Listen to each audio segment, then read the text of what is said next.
Show day is stressful, everybody wanna call, gotta tell them all sometime. Sit up in the record store, 700 fans, man, everyone signs. And it gets so hard telling them all, please try to form one line. With the player haters combined, I don't think you know how much of a strain it's been. I can't explain, it's insane, but I wouldn't give up a thing. I live with the pain and resort to brain tripping.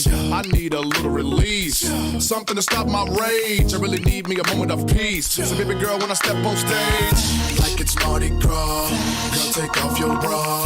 Talking to all of y'all, this is a party call. This song ain't about yours, but I really love it when you, if you're with me, we can smash my baby doll. Like it's Mardi Gras, girl, take off your bra. Talking to all of y'all, this is a party call. This song ain't about yours, but I really love it when you, if you're with me, we can smash my baby doll. I really love it. I can see them from the front row to the back, and it's beautiful, I've imagined this since I was a youth. Now that I'm old enough, girls that are swollen enough, grab your shirt, roll it up.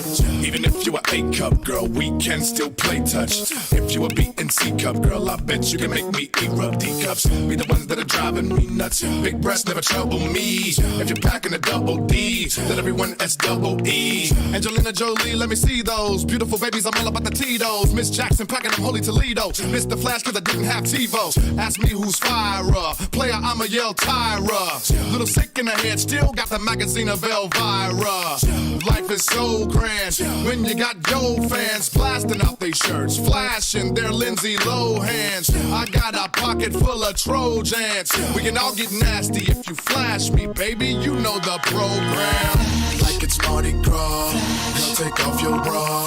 Talking to all of y'all, this is a party call. This song ain't about yours, but I really love it when you, if you're with me, we can smash my baby doll. Like it's Mardi Gras, girl, take off your bra. Talking to all of y'all, this is a party call. This song ain't about yours, but I really love it when you, if you're with me, we can smash my baby doll. Girls in the back, come to the front, 'cause we need cleavage. Hey, I need everybody to think real long and hard about the most delusional fans so far this offseason. It's already started. I think the day that the national championship is over, the delusion starts. And I've got a list here, but every single person in the chat, every single person that calls in tonight, I want to know, direct from the horse's mouth, who is the most delusional fan base in the 2023 offseason and why? From city to city, crazy. Here's your instruction. Show me them titties, baby. Like it's Mardi Gras, girl, take off your bra. Talking to all of y'all, this is a party call. This song ain't about yours, but I really love it when you, if you're with me, we can smash my baby doll. Like it's Mardi Gras, girl, take off your bra. Talking to all of y'all, this is a party call. This song ain't about yours, but I really love it when you, if you're with me, we can smash my baby doll. Traveling for miles and miles, girls gone wild love this peculiar style. So in order for us to get our head right, we need all you ladies to turn on your headlights. All right, you guys know the deal. Welcome to the call-in show every single Wednesday and Friday night at 10 p.m. with your host, PigskinPeete. The StreamYard link is in the description of the video. It'll be posted regularly throughout the show in the chat by my boy Nightbot and myself, if I can remember to do so. Also, I don't feel like I have to tell you this, but I guess I do. Make sure you hit the thumbs up because YouTube really cares, even if I don't. And believe me, I don't. Man, that nigga Tech, man, he's selling out, man. He doing that shit for the white folks. That's white shit he doing, man.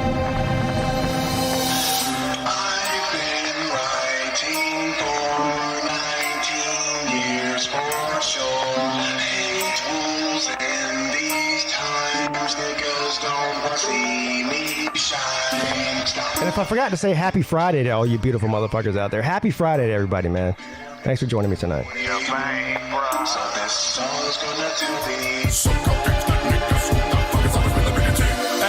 I've been bussin' and fizz knuckin' bitches. It is nothing for years puffin'. I've been clutching riches from his muffin. Here's fuck you niggas, this is tough and I don't know what the telling me this shit is hella fake. Say, since way back in the days, rapping, the blaze happened. I raised, raves, crazed, the days was blade packing and stage sagging.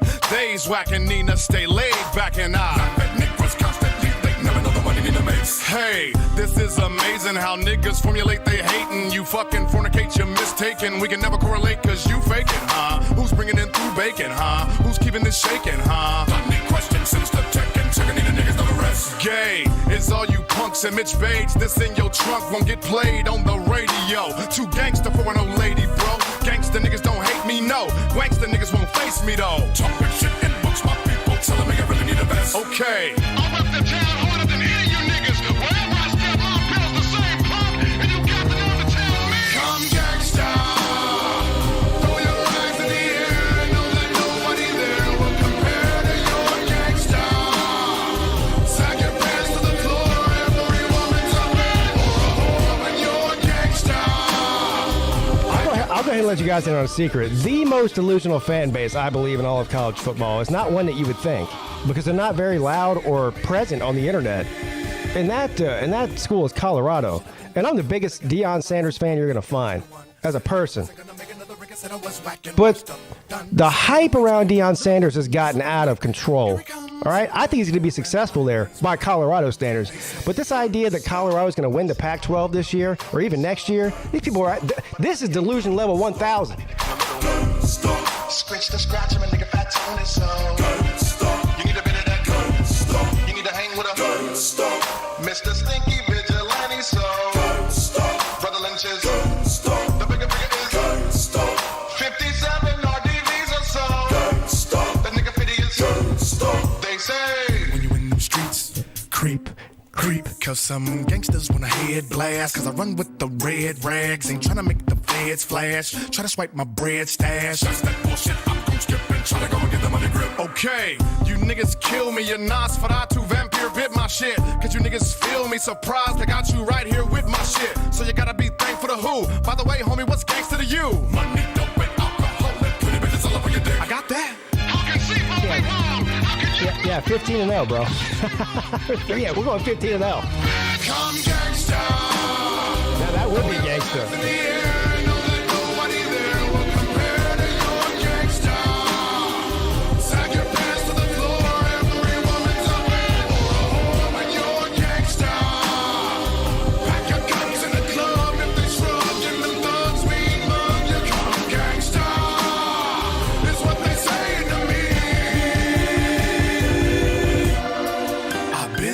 To you rapper cats for a long time. I left Kansas City so the mother cats can go and shine.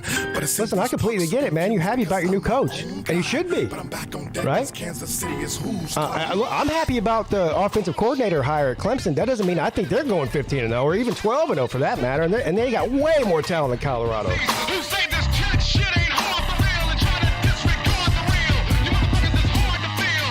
I get your death threats, cause I'm the king, bitch. Money, groupies, drugs, and alcohol, and bling shit.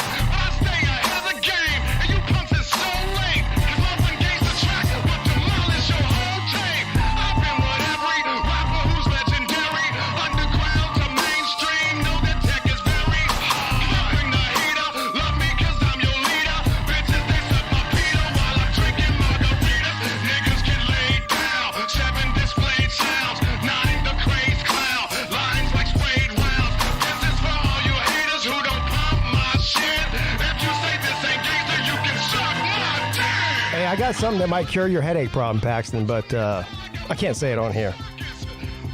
It worked for me, though. This nigga is the tightest nigga moving, man. I mean, Tech 9 would demolish all you niggas from the stage show to rock. All right, everybody. Show starts in 3 minutes, everybody. Make sure you hit the thumbs up. All right. StreamYard link is in the description of the video. I'll be with you guys in just a second. In the world of BET, I'm looked at as true rock and roll. Yeah, we might need to, I don't know, is Scott Kerr competing? If he is, we need to add him to the odds list. Gangsta, huh? Man, strange music, we got this, baby. This year we got this one, baby. Red hair, red everything. It's Tech 9, baby, like it or No, not. I used to get legit migraines like 2 or 3 times a week for about 7 or 8 years, and I haven't had a migraine in probably 3 years. I cured it. Authority sword me and barred and crossed up. Cause they don't wanna let the crazy kid in. Then spin his hymns, begin a grim religion. A rhyme forbidden, my isms are hid in. My mind too written, then spitting the kid in. The nine is playing you, slaying you, spraying you, permanently delaying you, swaying through.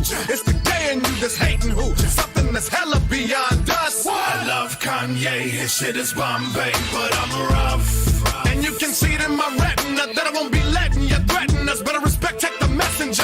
Too dope on them for this to be history. Listen, it's a mystery. No, not booger sugar, bro. I don't do that, man. No. That ain't my game, bro. Good guess, though.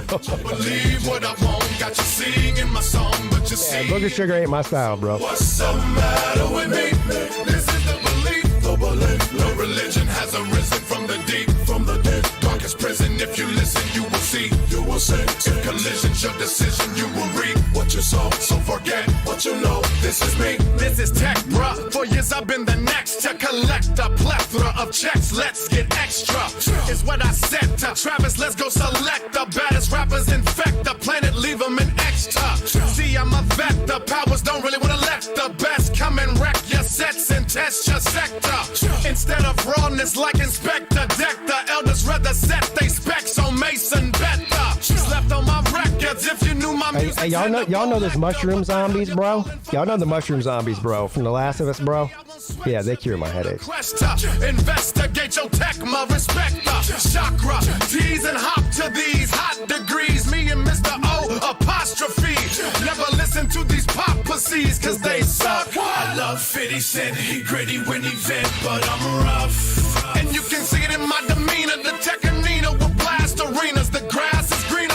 Made it my time for the world. Kiss me, miss me. This is me. Can't you see? This is me. This is me. I'm a king, I'm a clown, I'm a G. I'm a G. I believe what I want. Got you singing my song, but you're seeing me wrong. So what's the matter with me? This is the belief. The belief. No religion has arisen from the deep. From the deep. Darkest prison. If you listen, you will see. You will see. If collision's your decision, you will reap what you saw. So forget what you know. This is me. The industry treat me like a ride on the short bus. That's why I'm telling the youngsters when you retort cuss and make your fort fuss. Cause you went up to Sam, getting your FYE with they money and you support us. Strangers, shady, psychopaths and juggalos.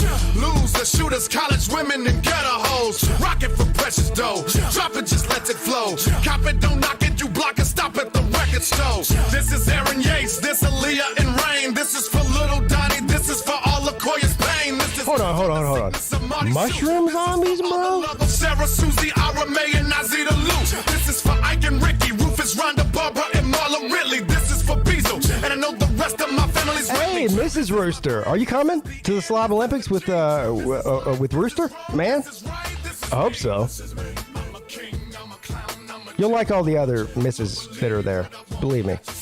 Group of good people. Gonna be a great time. Hope you're coming. What's the matter with me? Bro. No religion has arisen from the deep, from the deep, darkest prison. If Mushroom zombies, bro? you will see. If collision's your decision, you will reap what you saw. So forget what you know. This is me. This is me. I'm a king, I'm a clown, I'm a G. I'm a G.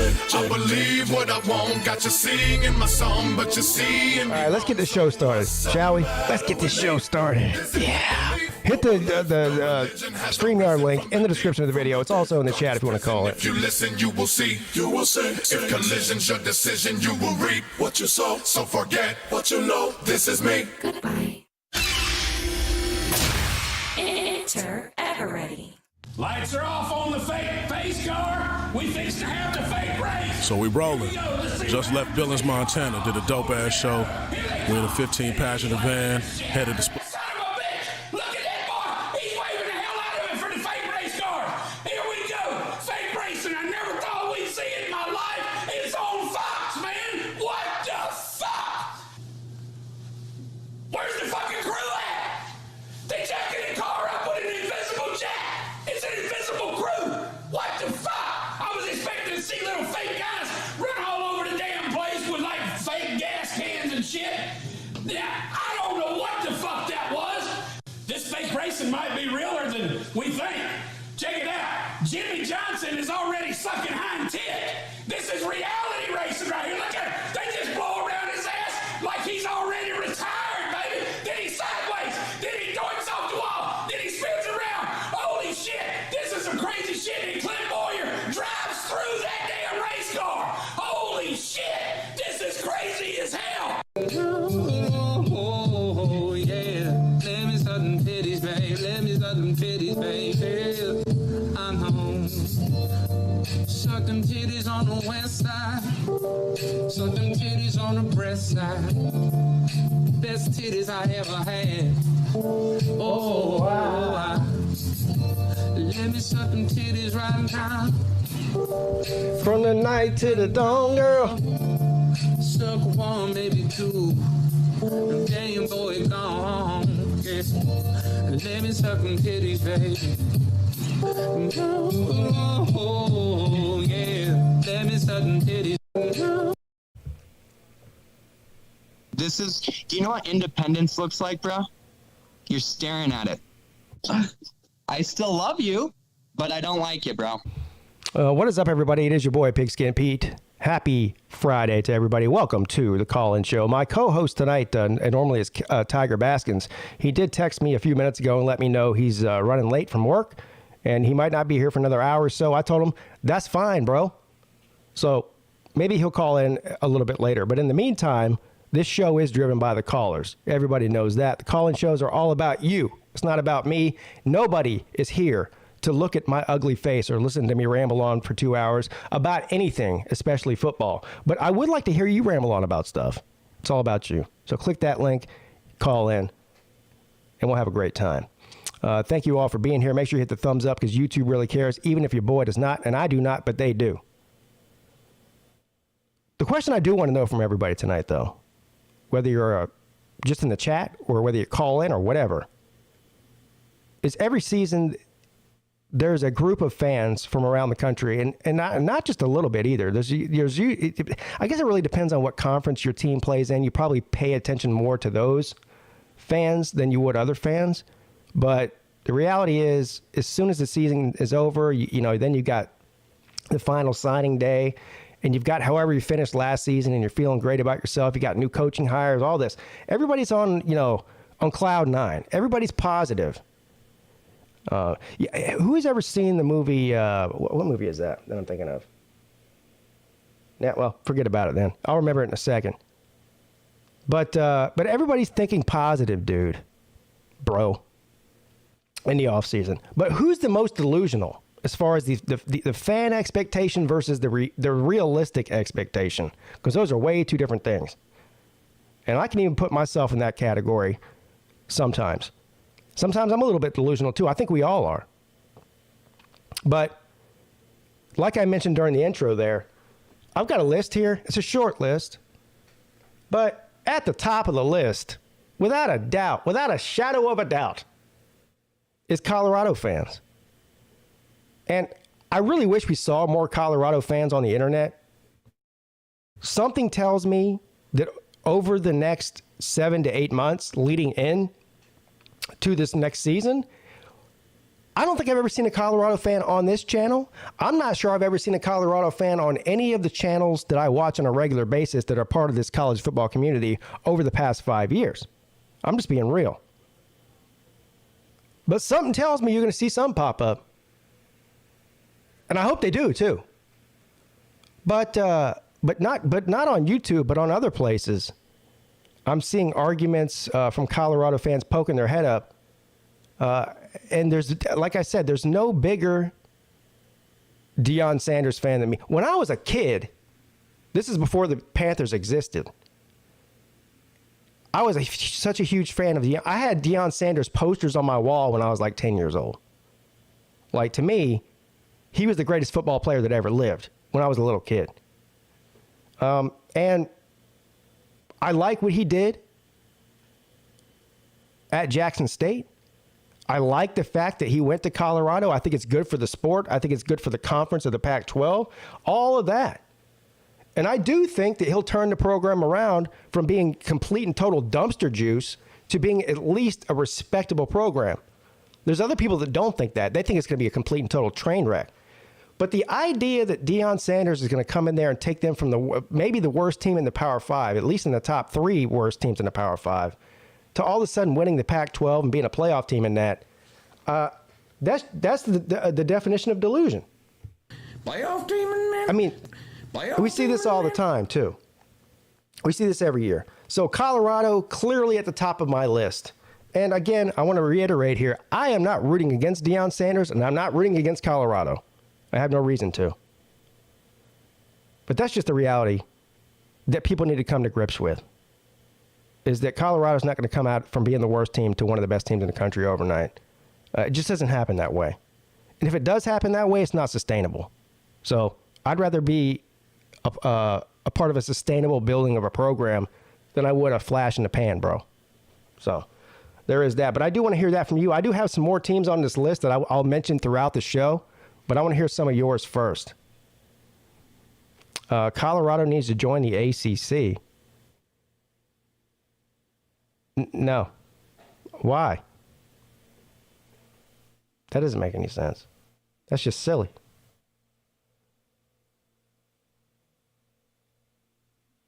I saw an argument on YouTube yesterday about the ACC dissolving. It went on for 20 and 30 minutes. It made my head hurt. I had to click off. I didn't even know what I was watching anymore. I was so confused. I was more confused than a 2-year-old in a titty bar. I couldn't take it. Let's see who's in the chat.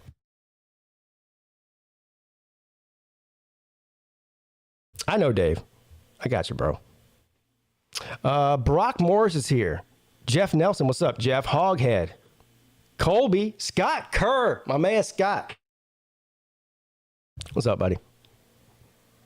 Matt Dummett. Hairy leg as opposed to shaved or waxed leg. JC. Paxton's here.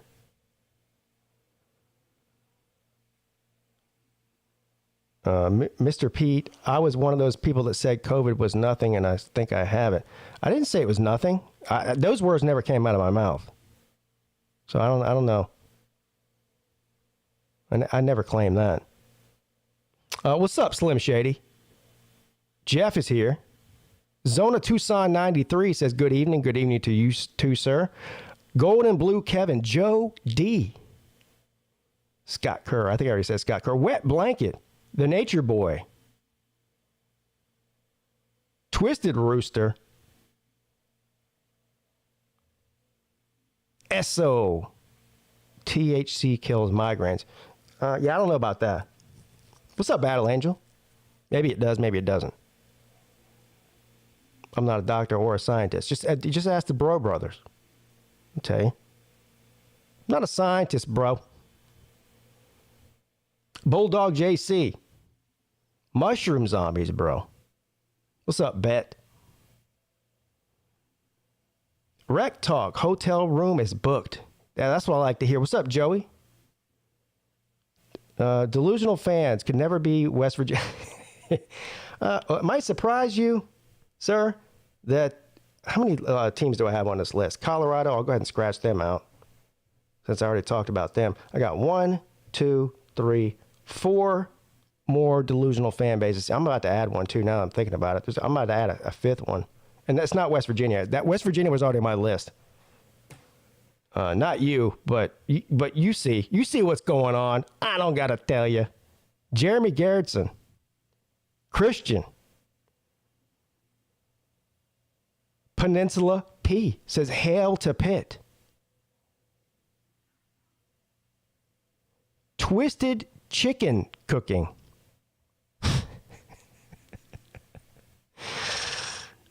Dave Stellar. What's up, man? Yvette. Stopping by to say hello. Well, hello to you too, Yvette. Rack Dog.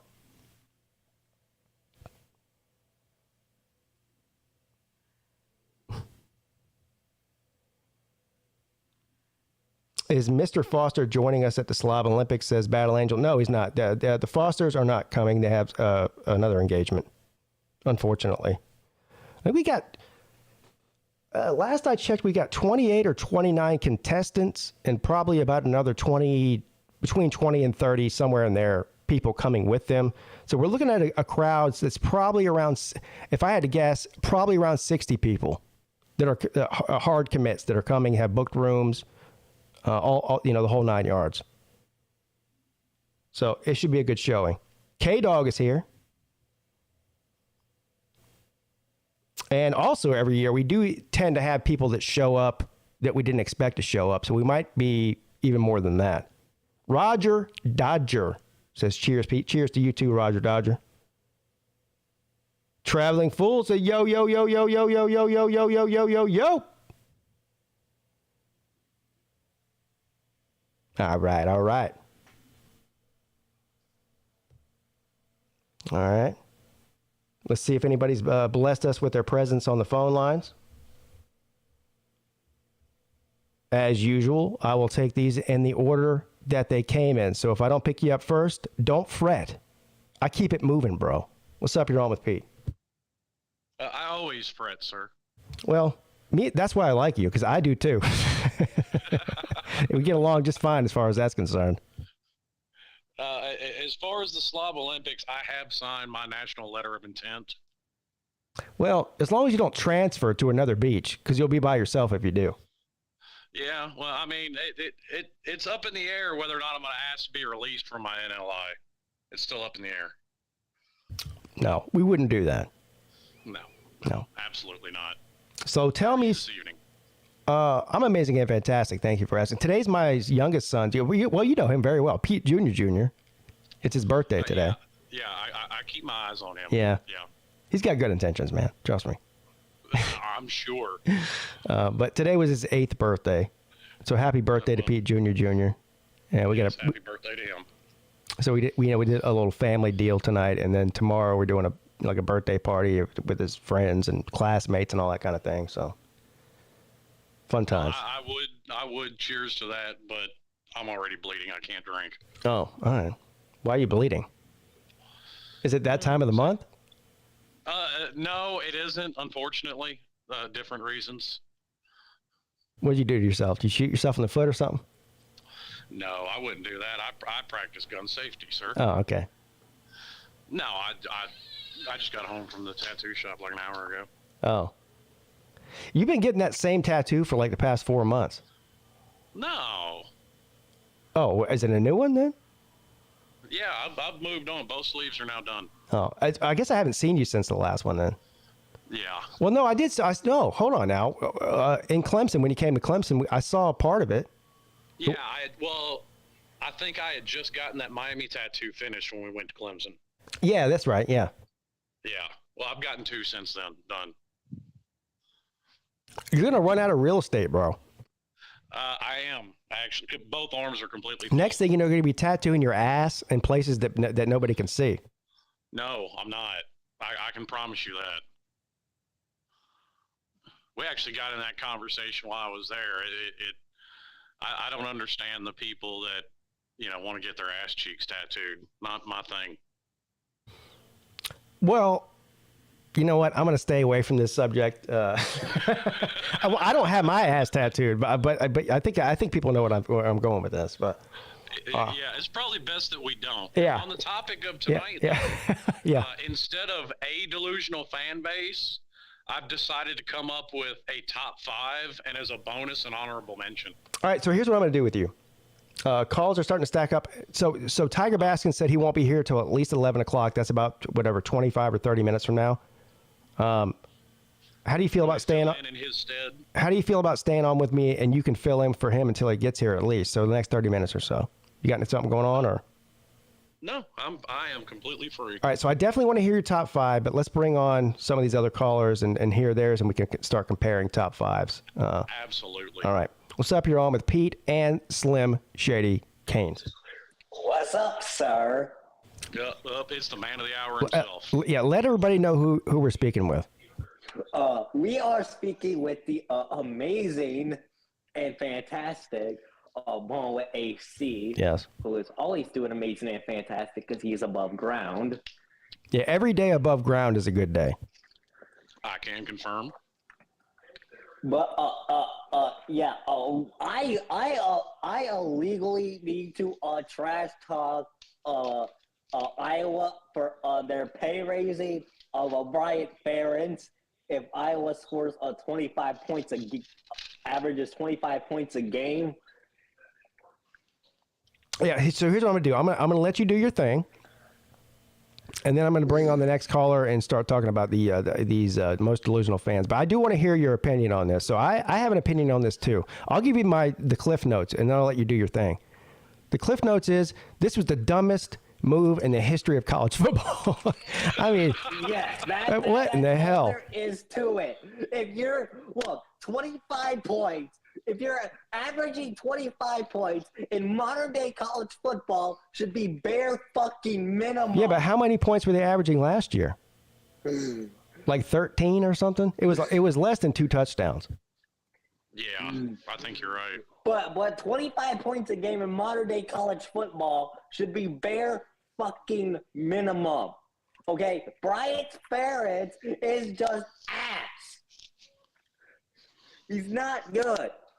And for the Iowa fans, you going from one shitty 3-star white guy to another shitty 3-star white guy that's a Michigan throwaway isn't going to do shit for you and your offense. You know what the worst thing about this is? Is that Iowa has one of the best defenses every single year in the Big Ten. And their offense just continues to be abysmal. And if they had an offense that was even somewhat competent last year, they probably would have won their division, and they would have been playing against Michigan in the Big Ten championship. Here's an idea. With all this conference realignment, let's merge USC and Iowa, and you've got the ultimate football team. Yeah. Yeah. That must be a job that nobody wants or something. Because I can't wrap my head around the fact. Well, I know Kirk Ferentz is like a legend there. The guy's been coaching there since like the early 2000s, maybe in the late 90s. He's been there for at least 20 years. And he's a legend there, and they should build a statue. That's great. Everybody loves Kirk Ferentz. Yay! But this is a business. I mean, Jesus Christ. The fact that they even restructured this contract for this guy, which is an insane contract, instead of just firing him or telling Kirk Ferentz to fire him, and if he doesn't fire him, then you're fired too, it's just silly. The whole thing is silly. Yeah, I would have told Kirk Ferentz to pack Brian's bags, and if he doesn't, he can be allowed with the first thing smoking, and we'll stick 2 cigars up both their asses. Yeah, the first thing. Yeah, put him out on the first thing smoking. Now, is this just like an Iowa thing though? Because haven't they had like 2 coaches in the Iowa's past 50 offense years? is so putrid that I was debating whether listening to Joe Biden talking for an hour was more entertaining.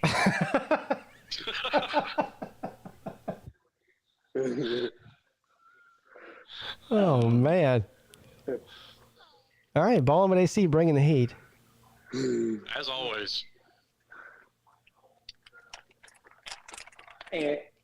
And Blake Corn thinks Michigan can win the national championship, so he better be right, or else I am not going to be a very happy person. Well, first of all, a player running around the internet talking about winning a national championship. If you've been paying attention to the internet, every player from every team is on the internet saying that every year. And I don't know who needs to hear this. You don't even have to have known second grade math or passed your third grade. What's the thing called? The standardized test that they do in third grade. You guys know what I'm talking about. Oh, yeah. You didn't even have to do good on that to know that if there's 130 teams and half of them saying they're winning the national championship, that means 99% of those people are going to be wrong. Who's chewing on a piece of paper? Yeah, well, it definitely isn't me. I don't know what Ballin' with AC is doing over there. I'm eating flaming hot Cheetos, sir. Well, there. Oh, all right. So before I let you go and bring on the next caller, Ballin' with AC, let me know. I know you think that Iowa is the most delusional fan base based on your comments just now. Give me a second. And you know what? Listen, I would like for you to go outside of the Big Ten because I know you're a Michigan man. Go outside of the Big Ten. Who from some other conference is the most delusional fans so far in the offseason. USC fans and them running around like Alex Grinch is going to field a good defense. Because for the USC, man, I'll tell you this right now. What you're going to get with Lincoln Riley is an amazing and fantastic offense with a sexy quarterback, sexy wide receivers. But what you're going to get with their defense is a defense that does not consist of a ball sack. Every USC player on their defense does not have a ball sack between their legs. They are that bad. And Lincoln Riley's defense has been that bad under Alex Grinch for years. Well, this is sure has taken a turn. So who's the sexiest wide receiver on the team? On USC? Yeah. Probably Mario Williams, and a close second, not even a close second, is Zachariah Branch. You know, I've heard a lot of football talk in my years here on YouTube. That's probably the first time I've heard any quarterback or wide receiver referred to as sexy by anybody. Yeah, which one's hotter? We like tall, dark, and handsome, or you like the shorter ones?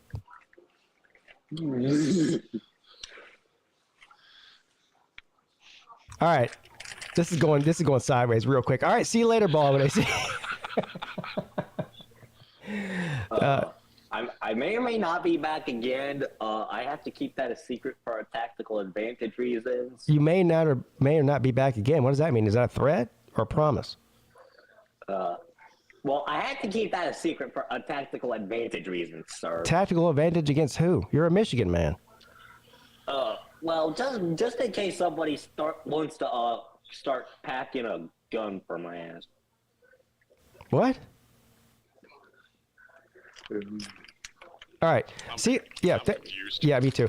All right, thank you for the call. I am a crazy human being, if you can't tell. Well, we know that, and that's why I love you. See you later, buddy. Thanks for the call. Jesus, that was weird. Yeah, I do want to add on to that though. Along with the Iowa contract situation, I think Tennessee and Florida State are right up there with just about as stupid. Yeah, they're not on my list, but they're definitely in the top 10. Well, I'm just talking about as far as a bad contract. They just gave Tennessee just gave him like $9 million a year, and they just gave Mike Norvell like $8 million a year. Yeah. Yeah, I don't know about all that. Not yet. Well, it's like we were talking about on the midday show today. Some of these teams, they feel desperate, and they feel like they have to throw. They make bad decisions. Oh, I agree. I don't think Mario was necessarily worth the $8 million a year they gave him. Well, clearly he wasn't. They fired him. No. I'm talking about what Miami gave Mario. Yeah. Oh yeah. No, Mario. Yeah. Yeah. Well, I think it took that to get him there because Oregon has endless money, so they could have. There was a line there that Oregon was willing to match or not match, and I think that was probably the magic number. Yeah. All right. Well, we'll move on to the next caller. What is up? You're on with Pete and Slim Shady Canes. Damn, but Ballin was staring into some Cheetos there, wasn't he? Yeah. I kept hearing that bag just ruffling around. I was going, what in the hell is that? I don't know what it is with people. Scott, you worked in the radio business for a long time, and I run these call-in shows sort of like a radio show would run, right? Yeah. And I don't know. I would never call in to a radio show and be sitting there and eating or doing whatever. Drinking or anything like that. Yeah. No. I mean, I know I do it on this show sometimes because, well, I'm sitting here for 3 and 4 hours, 2 or 3, 4 hours at a time. And so, yeah, I might have to drink something or eat something. But I try to mute myself. But these people call in and they're just sitting there munching on shit. Oh, what the fuck, dude? Like, as soon as I pick up the phone, just stop eating. Or just don't call in. There is that too. You know, I was on a Zoom meeting earlier this afternoon with friends. It wasn't a real, office meeting or something like that. But we'd kind of Zoom on Fridays and just kind of catch up with each other. And one of my friends was on there, and he said, well, I'll be back in just a minute. But he didn't mute himself. So he's talking to his wife and talking to his daughter. Oh, and no.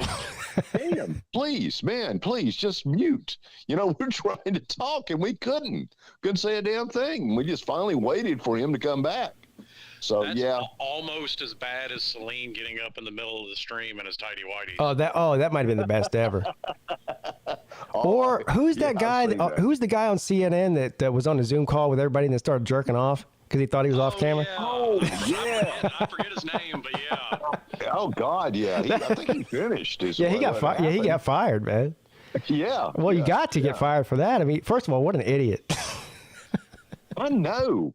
Yeah, especially if you're on CNN, for God's sake. And then he was finished. The worst part was it wasn't like it was like they got on, they did a segment on the air, and then immediately he starts jerking. There was no time wasted. As soon as he couldn't wait to jerk off so much. As soon as the meeting was over, he just started pounding downtown. You know what I'm saying? It's like, dang, dude, are you that horny?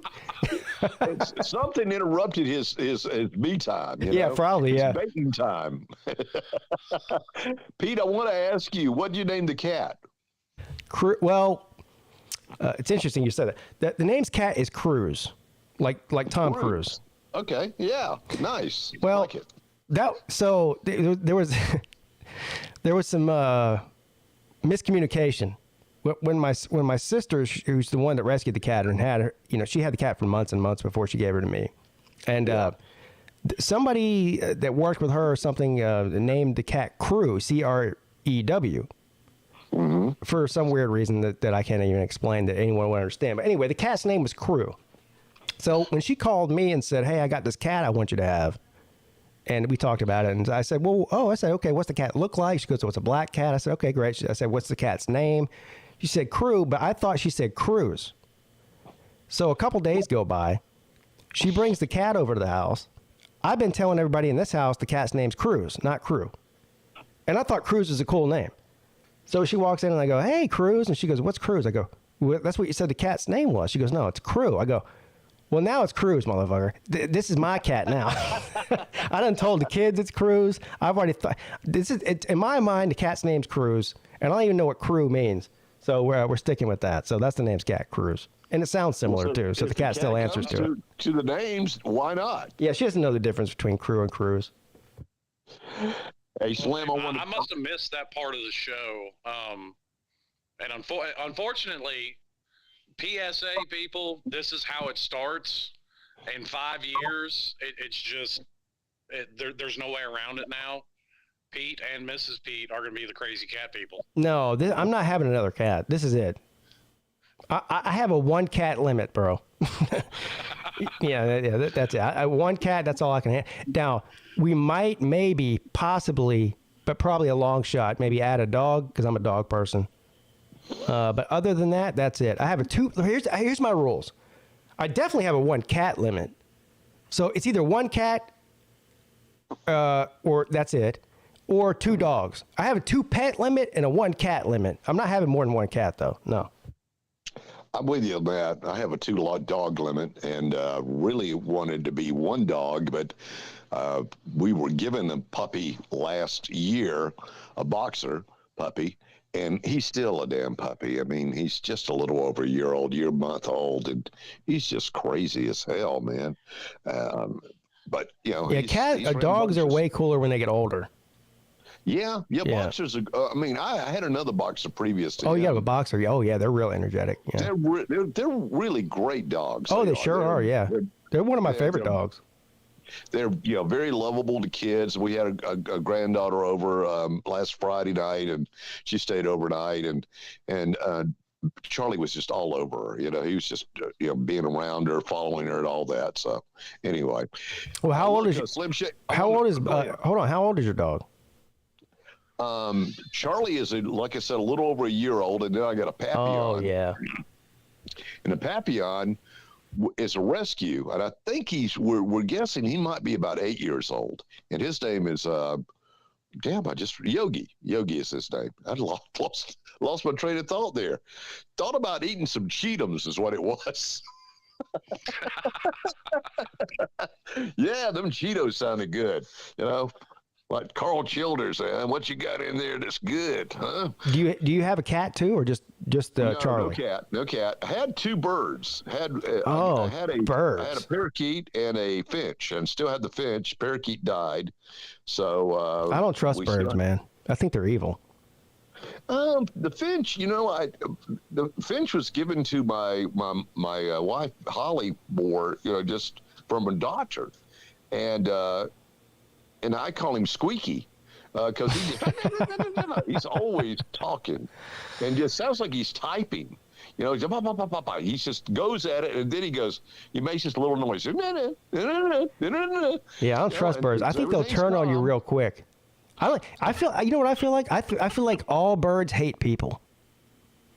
Big Tube told me that birds aren't real and they're all government spy drones, so I don't trust any of them. Well, whatever. Well, our parakeet was named Sweet Thing, and she was very sweet. She was. She'd sing and all that. Yeah, she was great little parakeet, but she just up and died. But we had her for 10 years. I mean, so. Oh, that's pretty old for that. Yeah, well, a lot of these birds, parakeets and finches, will live up to 15, 20 years. So the damn finch could outlive me for all practical purposes. I've already got a wife. I don't need somebody else around here squawking. Well, I got you there. I hear you. Slim, I want you to know that I got your present that I'll hand to you at the Slob Olympics.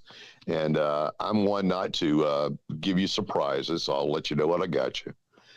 I got you a stop sign, so you have something to argue with nobody around. Well, I do appreciate it. I really do. But there is a tree stump in my front yard. Oh, okay. So I do always have something to argue with. As soon as it is. Like me and Tiger Basket got into this conversation, and I was like, and I used like one of his shows as an example. Like we were talking about this was right before the national title game. Well, we all thought Georgia was going to win it, but it would have been a boring ass show if we all just got up there and said Georgia's going to blow out TCU. Yeah. So I mean, sometimes somebody's got to argue something else just to make it not a boring show. True. I'll be that guy. Golden Blue Kevin in the chat just said, what about owls? They're nocturnal, wise, and very peaceful. They don't seem annoying. Sir, these are the least peaceful animals on the planet. They'll eat your ass up. Owls, if an owl was, how big do they get? They get pretty big too. They get like two. Yeah, those are good sized birds. Yeah, they get 2 and 3, like 2.5 feet tall. If they were your size, 6 feet, they would kill you in a heartbeat and rip your throat out and eat you. They would not give a shit. They are not peaceful animals. They are killers. People that screw with the geese in the park, a goose. Yeah, F them geese. Yeah, I hate geese. I do hate. That is one animal I detest is a geese. When I started working on the golf course when I was like 17 years old. I worked there for like 6 years, all the way through high school and maybe like a year after. But we had the Canadian geese are the worst. They would come down every winter. And the golf course would be inundated with like thousands of these geese, right? And of course, you'd be out there working, trying to do shit. And they are aggressive as hell. They will come up and actually try to bite you. Yeah. If you get in their space. Oh, yeah. Mean as hell. I've kicked a couple of geese. Like a football. There was one, we had some geese land, in the field behind our house when my oldest daughter was little. And, there was one come after her. Needless to say, we had goose for dinner. Hey Scott, what's your list of you just give me like one or two. You don't have to give me a whole list. You know what? I really have one main one. Yeah. Maybe it's not been mentioned, but I will tell you the reason I think their fan base is damn delusional is the way they acted in the semifinals, and that is Ohio State fans. Oh. My God, you saw if you saw any of the memes or any of the comments that were on social media, oh, we should have won that game. He should have got that field goal. Oh, the referees were against us. Everything was against Ohio State in winning that damn game. And I'm thinking, you lost the damn game. Okay? You guys were ahead, but Georgia came back and won the game. Get over it. But I should have had the winning Powerball ticket, but I didn't. I feel vindicated because that's it, Slim. This is what Ohio State fans do. This is why they're some of my favorite fans to go back and forth with. Is because every time they lose a game, with the exception, I'll give them credit. When they lost to Michigan the second time this year, I didn't see a whole lot of them blaming the refs and shit. But pretty much every game they lose, if it's as long as it's within a touchdown, it's not the Ohio State's fault. It's always the refs, or or whatever, somebody else's fault other than theirs. Yeah, the wind was blowing in the Peach Bowl. Yeah, and they do this all the time. It's not just in big games like the playoffs too. You remember when they were losing to Northwestern at halftime this year, and they started talking about the cold weather. Mm-hmm. Yes, yes. Excuse City, USA. Did they not realize that Northwestern's also playing in cold weather? I mean, what the hell was all? Well, don't forget it was windy too, right? It was windy. It was windy that day. I mean, actually, it was very windy that day. Yeah, but it was the wind only blew when Ohio State had the ball, not when Northwestern had the ball. Absolutely correct. Well, after that game and then seeing all that, days later, I was like, what in the hell has gotten into you, Ohio State fans? What happened? I understand it was a tough loss, okay? You were up. You were winning the game. Georgia came roaring back in the fourth quarter. Stetson Bennett stepped it up, but I'm sorry, you lost. And the second one, go ahead. I'm sorry, Slim. I was just going to say, I would say the same thing to Ohio State fans that I say to Peete. Some of us in this world have real problems, okay? Some of our teams lost to Middle Tennessee State. So I don't want to hear about Georgia come back and beat us and we missed the field goal because it was windy. Shut up. There you go. Same here. And real problems. My second one, you guys mentioned it, but Tennessee fans just went apey this season. They were ape shit. I don't know. I understand you've been on a losing streak, and now you got on a somewhat winning streak this past season. And I understand, that you are you're very excited about the prospects of Tennessee Vols football. I get that, but damn, take it down a notch or two, because they're just apey. I even get frustrated with my own fan base, with Clemson people when they start talking about refs. You know what? I've come to the point now, because the only other thing I do other than YouTube is Twitter. That's the only forum I go on. I don't go on Facebook or Instagram or Snapchat or I do go on TikTok sometimes, but very rarely. But Twitter is kind of the place where shit happens in real time, like because people are posting in real time. Whenever there's a game on, like for instance, the past weekend a week ago when they had the NFC and AFC championships in the NFL, I watched the games. I stayed off of Twitter as much as I could. The Super Bowl this week, I'm gonna stay off of Twitter. All Twitter is, once the game starts, from the time it starts till the time it ends, is people on there talking about how the game is rigged and the refs are against their team. It's just so, and I'm not gonna sit there all night and argue with idiots on the internet. I just can't do it. Oh, dude, I've seen 3 videos just today. 2 of them were YouTube shorts on how the AFC championship game was rigged. Yep, see, told you.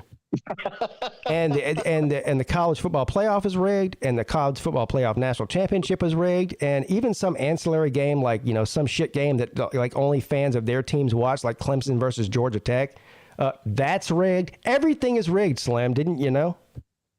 Well, and I also had from a good source somebody that comes around here a lot. Young gentleman by the name of Colby, said he got a hold of the script and the Eagles win on a field goal in overtime. Yeah. The best thing, too. Yeah, we all know the NFL is rigged, right? The best thing was, too, I know you guys saw this. So Arian Foster, the former Texans player, is Arian Foster a Hall of Famer? I don't think he is. No, I don't think so either. Anyway, he was one of the greatest players of on that team. There was a shit franchise, and he was there for a while. But anyway, he said on some podcast somewhere, which of course, there's 90 million podcasts now, that the NFL was rigged and they get a script every week. And of course, these are like flat earthers, man. They thought that he was actually serious about that. And so immediately all these current and former NFL players start, retweeting it and laughing and going, "Man, I didn't get my script this week. I'm still waiting on my script." Funny. That is like the flat earthers. Somebody starts a troll job, and it just snowballs. I think we're doomed. And then they get into the situation where they bought into this like ridiculous idea, and now they have to like do backflips and all kinds of mental gymnastics to try to defend their position instead of just going, "You know what? I was wrong. I probably shouldn't have said that." You know what? No, they need to keep it going, and Roger Goodell needs to have a press conference about the scripts. They just need to keep the troll going. Roger Goodell, the most worthless human being walking this earth, breathing air in and out, making $56 million a year.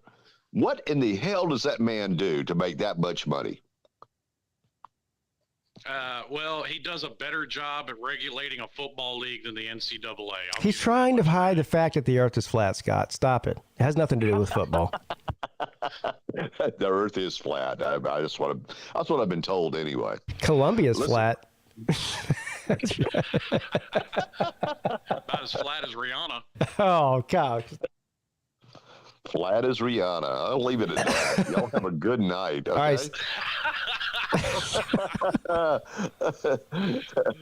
All right, I'm going to go eat some Cheetos. Y'all have a good one. All right, see you later, Scott. Thanks for calling in, buddy. Yeah, man, good night. All right, good night. Scott Kerr checking in. Scott Kerr is making an appearance at the 2023 Slob Olympics. Of course, he lives in the Charleston area like me. And for bringing my stop sign, I'll buy Scott Kerr a beer for that, because that's an awesome gift. Hold on, what now? Scott Kerr said he was bringing me a stop sign to argue with. So in my gratitude, I'm going to buy him a beer. He's going to bring you a stop sign? Yes. Damn. Were you not paying attention? Did you zone out? No, I've got other things going on. I'm doing 10 things at once, Slim. You got to know. You understand. Multitasker here. Multitasker. All right. We'll see what this next one. What's up? You're on with Pete and Slim. What's up, Pete? What's up, Nate? How you doing, sir? I'm gonna start out right off the bat. Top 3 most annoying fan bases. One, obviously, I'm a homer, so probably Ohio State. They can kiss my fucking ass with that. And from the inside out. With that mouth? I don't know why is Nate. I hear Nate call into a lot of different shows. Why are you always angry when you call into this one? I don't know. I don't know why I always perturb that. I don't know. Yeah, I don't know. Do I perturb you? I'm about to say maybe you have that effect on people. Well, I don't mean, yeah. Oh, you know what it is? I'm placed 23rd in the freaking odds. And for Slob Olympics. Didn't you place yourself there though? No. Yeah, you did.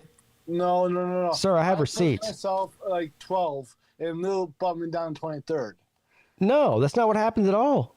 Yes, it did. No. He super chatted and. Oh, who did? Oh, yeah, that's right. I think Lou admitted to that. He put Nate. Yeah, you're right. I'm sorry, you're right. Yeah, you're right. He did. He moved you down 10 spots. That's right. I think that's why I'm perturbed. Yeah. Well, I'm gonna show who's boss then. Hey, look, man, it's just like Vegas. You can move the line, so don't get mad. It is what it is. The public has spoken. So if anybody out there has faith in Nate, they can move his odds back up. Yeah. So. No, you know what? I'm gonna buy in on Nate Lowe, because you can get a better deal whether he's got lower odds. Yeah. And then boom, Nate's going to pay off in the end. Look, man, the best bet, I put myself at first for a reason, a lot of different reasons. But one of the reasons is I should be the target for people to move down out of first place. Yeah. If I were you, I would move me. Now, see, that's a good theory, but you may have misjudged because you may become the target at the Slob Olympics. Yeah, I don't really care though. I just don't care anymore. You know, people are going to be trying to shove you down and make you fall again. Well, whatever. They were doing that before I was the favorite. And I don't care if I am the favorite. It's the Slob. Look, this is the Slob. Imagine caring what place you finish in something called the Slob Olympics. I don't really care. But I am going to win, though. And everybody else can go fuck themselves, like Rod would say. I'm going to destroy all of you. And that's the end of it. Methinks not. Hey, all right. We'll see. Yeah, but yeah. I mean, how can you win it if I'm going to? Well, we can't both, so I guess it's going to be a death match. I mean, I'm down. Man, it is what it is, bro. That trophy coming with me. Man. At least you'll get it engraved. I will. Don't pull a big dog Brett where he didn't want to leave, or not leave. Didn't want to. What's it called? Did not want to give up his trophy, basically. I don't think that happened. Yeah, I don't think that happened. No, he definitely didn't argue with giving the trophy back. Oh, well, but although I've argued enough with Brett. It's like the Stanley Cup. Today, so. It's like the Stanley Cup, except for more prestigious. Yeah. That's the only difference. It travels around. It's a traveling cup. If I win this win this thing, I'm definitely engraving it more than going blue bit, dude. K-Dog says Pete will fall down multiple times again. No, first of all, no, I won't. Second of all, did it ever occur to anybody that the reason I'm falling down is because I'm trying harder than everybody? I wasn't doubting your effort at all, sir. I gave too much effort. That's the issue. Yeah. Feet don't fail me now. It's like I said, the top half of my body was going a little bit faster than the bottom of my half of my body was. Yeah. And physics took over. I don't know if you saw me, Pete, from the last Slob Olympics for the 4-year dash, but I don't know. I probably were too focused, but I actually almost fell on my face by tripping all my shoes. Well, that means you failed at falling on your face, and if you want to see how it's done, watch me do it. Yeah, I mean, I didn't want to fall on my face, but the snow. So, but anyway, I will finish in the top 10, guaranteed. If anyone will say I won't, you can go fuck them. Go fuck yourself inside out. There you go. I got $10 on that. Yeah, you can go fuck yourself. Damn, he dropped the mic too. He hung up on us. Man, what is it with these Michigan men coming in hard on the I don't know. Every time Nate comes on the Pigskin Pete show, he's full of like vitriol and hate. Vinegar. Yeah, piss and vinegar. And I have nothing. That's amazing and fantastic. Sometimes he goes off the rails though. Yeah, well, that's the risk you take. But he didn't do it tonight though. He was fine tonight. Yeah, well, like I said, it's kind of the risk you take dealing with these Michigan men. This man's still on the phone. Are you still there? You're damn fucking right. Uh-oh. What? I hung up on you like 20 minutes ago, man. What are you still doing? Well, who's going to say no to me for Codon 2 times? What? Who said it was a bad idea for me to come on your show twice? Nobody. You just did, I guess. I don't know. I just asked you why you're still here. I didn't say it was a bad idea to come on twice. Because I do what the fuck He did threaten to come back.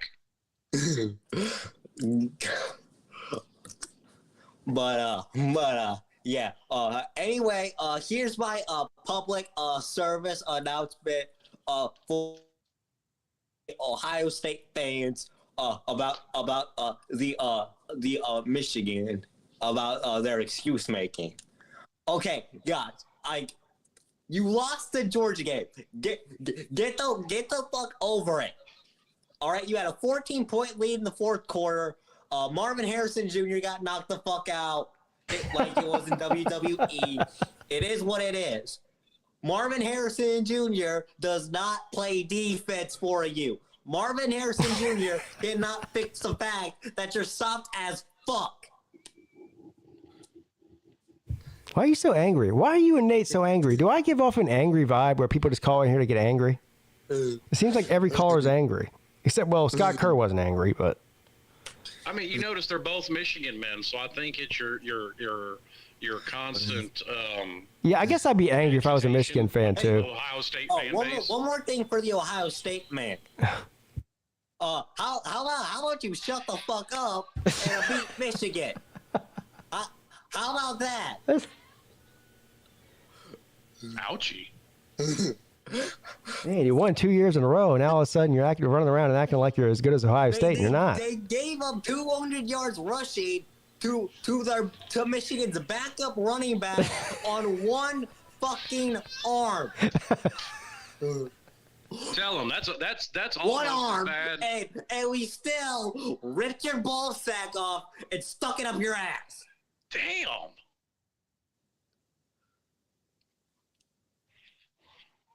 Ball with AC. Remind me to stay on your good side, please and thank you. He's mad. Well. As long as you believe that every day above ground is an amazing and fantastic day, you can stay on my good side. I will always believe that, sir. Mm-hmm. Then you are officially on the Ball AC good side. Thank you. In fact, the only people that aren't on Ball AC's good side are the rabid leftists that support. Oh, no. Here we go. Here we go. And we make the left turn. Yep.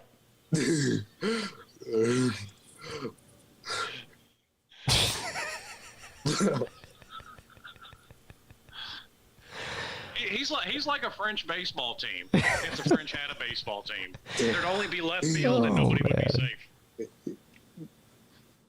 Anything else, bro? Other than politics, please.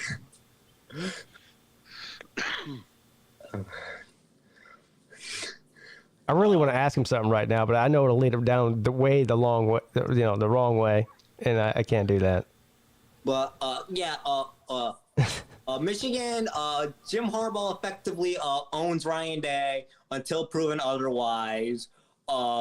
Ohio State probably practices fourth wave feminism until proven otherwise.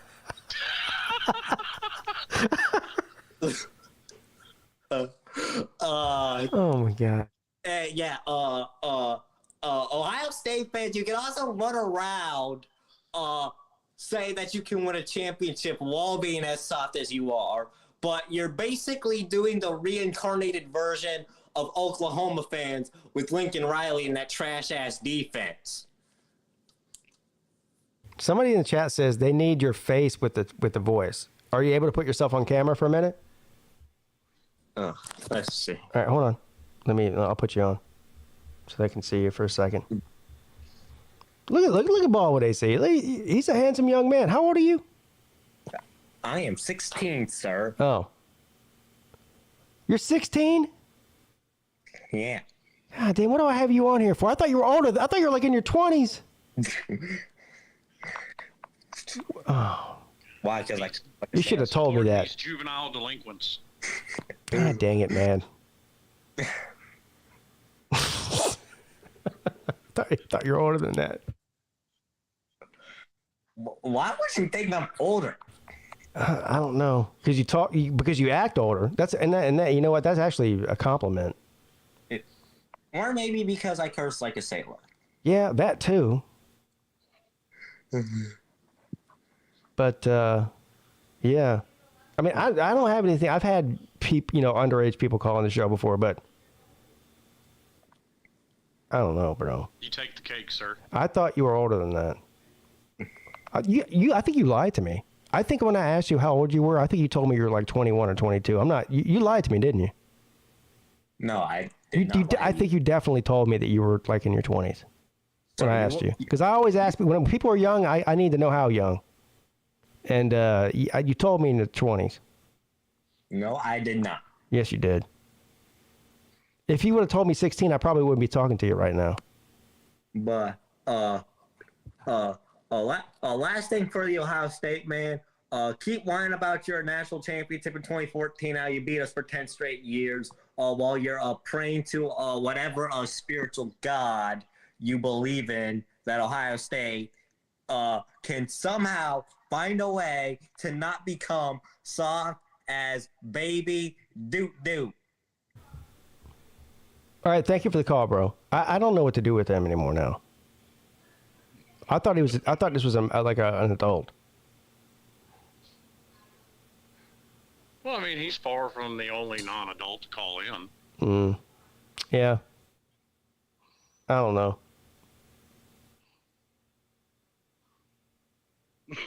I don't feel safe with fucking with kids, dude. You know. I got a kid his age. I don't feel comfortable. I wouldn't feel comfortable for my kid calling into a 42-year-old man's show. And look, it's a respect thing. That's all. I love balling with AC. He seems like a great kid. He's funny, but you know. I completely get where you're coming from. Yeah. Absolutely. I ain't got one that age, but I got two of my own. I get what you're saying. Mm-hmm. I'm smelling what you're stepping in. He told me he was over 20 before. I'm telling you. Anyway, it doesn't matter. I love you. I still love you, dude. You're a good kid, I guess. I don't know what else to tell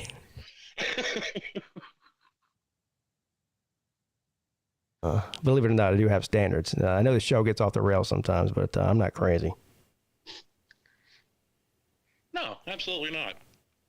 Yeah, he's disabled. That's what I said, Bulldog JC. He sounds, and this is a testament to him too. He sounds a lot older and talks like a person that's a lot older. That means that shows you how smart he is. Right. Without a doubt. Oh, I know. I thought Vic was older than I found out that he was. Yeah, same thing with Vic. But see, Vic is in his 20s though. Well, I get that. Yeah. I mean, I still thought Vic was older. Just yeah, because he's based off of the words he uses. Sure. And it's not something you normally see out of somebody as young as him. Yeah. I'm with you there. Yeah, Vic, he's an old soul, as they say. Yeah. Yeah. Salt of the earth kind of thing. Exactly. Well, it's just me and you right now. But if anybody else wants to call in, you can. Absolutely. Well, since we do have a break in the action, yeah, I guess I can finally give you my top five. Yeah, sure. I've been waiting on bated breath for that. Yeah, give me your top five. Well, a few of them are going to be, some normal suspects: Tennessee, Texas, and of course my beloved Miami Hurricanes. These bunch of Fruit Loops. Because I'm still hearing, 10 plus wins no matter what out of those. Anyway, I agree with you about West Virginia. They were also on my list. And I have to agree with Balling with AC about USC. Now, the honorable mention came after a conversation today. And this isn't about the team, but the fan base. These damn Georgia Bulldogs fans are getting delusional. Say more, fam. Well, for those of you that didn't tune into the midday show like you should have, apparently Georgia's fixing to start paying all their coordinators $100 billion a year because they can. And you're a team that doesn't want to win if you don't. I don't think that's exactly what was said, but I know where you're going with this. But I don't think he said that that's happening. I just think he said that it was possible. I think is what he said. Well, I'm paraphrasing. I'm not using exact terminology Yeah. here, but close enough. Yeah. No, that, like I said, that whole conversation. I mean, okay, think what you want. That was just a little that whole line of thought was more than a little screwy to me.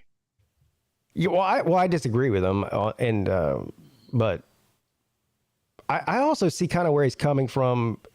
I kind of agree with both sides, but I lean on the side of, well, first of all, that what he said, as a hypothetical scenario is just there's zero chance of that happening. It's never happened before. It's not happening anytime soon. But the other way that he phrased it is, would it be worth it if you did and you still won? Yeah, it'd be worth it. And yeah, they do have the money, but all that's irrelevant as far as I'm concerned. It's just not happening. Nobody's willing to do that right now. Now, maybe, I don't know, 20 years from now, there'll be a completely different market for, but anytime within the next 5 years, no, there's nobody paying $5 million for a coordinator. It's just not going to happen. Not a single school out there is willing to put up that kind of money for a coordinator. None. Not even the richest. Not even Texas. Not even Texas A&M. Not even Tennessee. Not even Alabama. Not Georgia. Whatever. Ohio State. No. And I agree with your point that the market's probably going to get there, sometime in the next 10 to 15 years. That's not going to surprise me in the least bit. But to make the claim that if Todd Monken walked into the AD's office and demanded $5 million tomorrow that they would give it to him, no, I don't think that's going to happen. Yeah. No, they tell them to kick rocks. They'd be like, no. Because it's like, I don't know who said it, but the way the market works in everything, especially in the coaching world, it doesn't matter really if it's high school ball, college ball, or pro ball. There's a market set. And so that was me. Yeah. Yeah. So you're right. You're not going to jump from the highest paid is 2.2 million or whatever it is. And that's pretty rare too, all the way to more than double that in one season. It's just not going to happen. The market dictates itself, and the schools all know what the market is, and they'll, every once in a while the school will raise the market, especially at head coach, but at the coordinator position is a whole different deal. That moves even slower than the head coaching. Like the head coaching big numbers are expanding at a much faster and higher rate than the coordinators are as a whole. I agree. And so, yeah, you're just not going to see that. And so I don't even know what the argument was really about. I mean, I feel like we were all kind of agreeing and disagreeing at the same time, because he was saying, start to go in a big circle. Yeah, and he was saying that it could happen. There's money there to make it happen, and we all agreed with that it could happen, and the school has the money to make it happen. But I think we all agreed that it's not going to happen. So what's the point of even having the conversation in the first place? I don't know. If it's not going to happen. I mean, people say I like to argue. That was throwing out a statement just to start an argument. Yeah. Well, whatever. That's what the reason we have these shows is to have these ridiculous, dumb arguments that nobody can win. Yeah, well, it's the part of the season where games aren't played. We got to argue about something. Yeah. All right. I'll bring you back on, bro. What's up, dude? Yeah, it's the second time caller we've had tonight. I thought I'll make it quick. Okay. Yeah. It's really funny. Okay, I'll be the judge of that. Montreal said to me, Paige credit ass and her wet pussy. Oh God! Jesus Christ! Why did I pick that up? This is my point with Nate.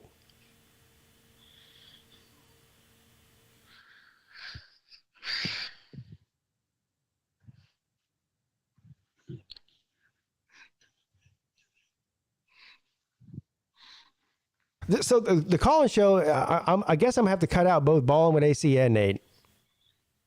No.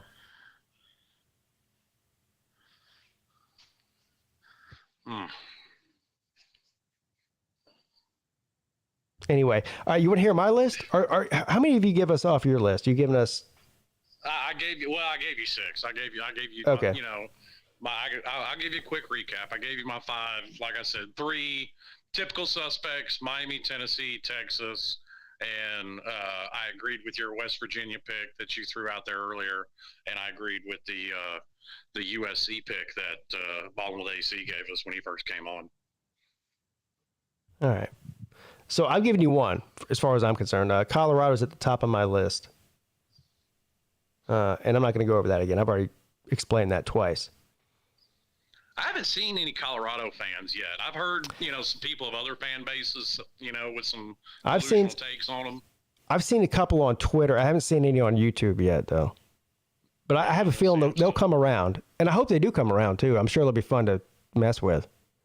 Oh, yeah. But, yeah, Colorado definitely at the top of the list. Well, I'll say, well, you already know. I'll just read them to you, and then I'll explain them. South Carolina, obviously. That goes without saying. Miami. I think that goes without saying as well. North Carolina. Ooh. Weirdly enough, West Virginia. And last but not least, a perennial delusional team, Texas. So there's my top 1, 2, 3, 4. That's my top 6. Now, South Carolina goes without saying. They've really overachieved the past 2 years, and I give them all the credit in the world, and I think that Shane Beamer is doing exactly what they hired him to do. I don't really have a whole lot of complaints if I'm a South Carolina fan about what's going on there. I mean, if they can keep the momentum going that they ended the season with, the regular season, power to them. Keep the momentum that happened 7 months ago, yeah, with different players and coaches. So, and this is why I'm saying they're delusional, is because not all of them are delusional. I do see some that look, when you've been beaten down and battered the way that they have been over the last 10 years, and unless you're a 20 or 30-year-old, the guys that are older than that know that they've been beat down and battered for a lot longer than that, and they remember that too. But the point is, it's great that Shane Beamer has come in there and won more than expected, which what was expected for you to win was barely make a bowl game, if that. So that's not a high threshold to meet. But now it's 2 seasons with 9 or more wins back to back, and they start talking about we're winning the East. We're winning the SEC. Wow. And then even worse than that, playoff team in that, dude. Now, that when you start talking about, well, first of all, once you hit we're winning the SEC. Now, the East is a long shot, but still at least somehow possible. Like in the less than 10%, but it is possible. Okay. Yeah, well, wasn't it 2019? I think it was. They managed to beat Georgia. Yeah, like I said, winning the East, very low percentage, very, very low, but still at least possible. Winning the SEC and making the college football playoff team in that, impossible. Impossible. And to top that off, this is where the Gamecock fans go delusional almost virtually every year. They've been doing this for as long as I've been alive. This is nothing new. It might be new to people who don't really pay attention to the rivalry between Clemson and South Carolina, but I've been hearing this for the better part of 20 years. That Clemson is about to fall off. They're deteriorating. They're going to go back to. They're going to be like Iowa, right?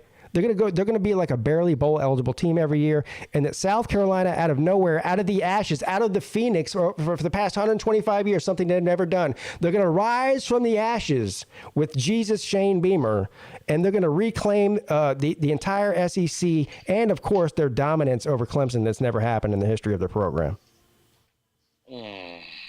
This is every year, bro. I'm telling you. This is every single year. As long as I've ever been paying attention to college football, it's every year. And it never happens. Well, I mean, they got to be right eventually. No, but they haven't been right eventually.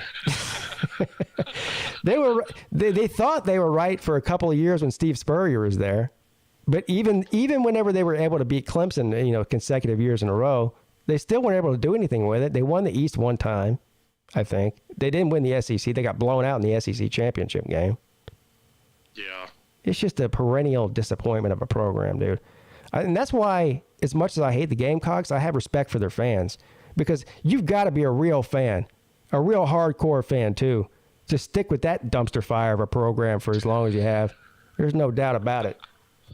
I mean, at least Georgia Tech can claim a national title in the last 30 years. Well, It's got to be hard to be a Gamecock, bro. 33 years.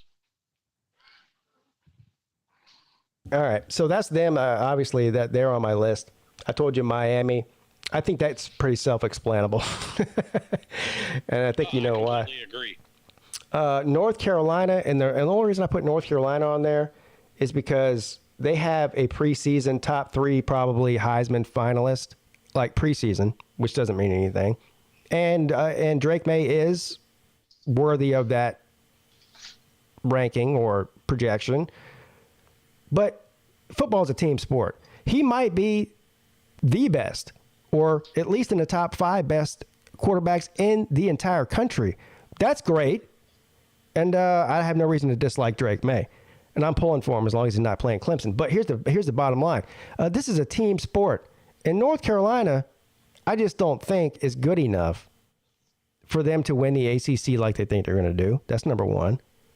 Or even for Drake May to win the Heisman, because the Heisman these days goes to the best player on the best team. And I don't think anybody out there thinks that North Carolina is going to be the best team, not even in their own conference, let alone in the country.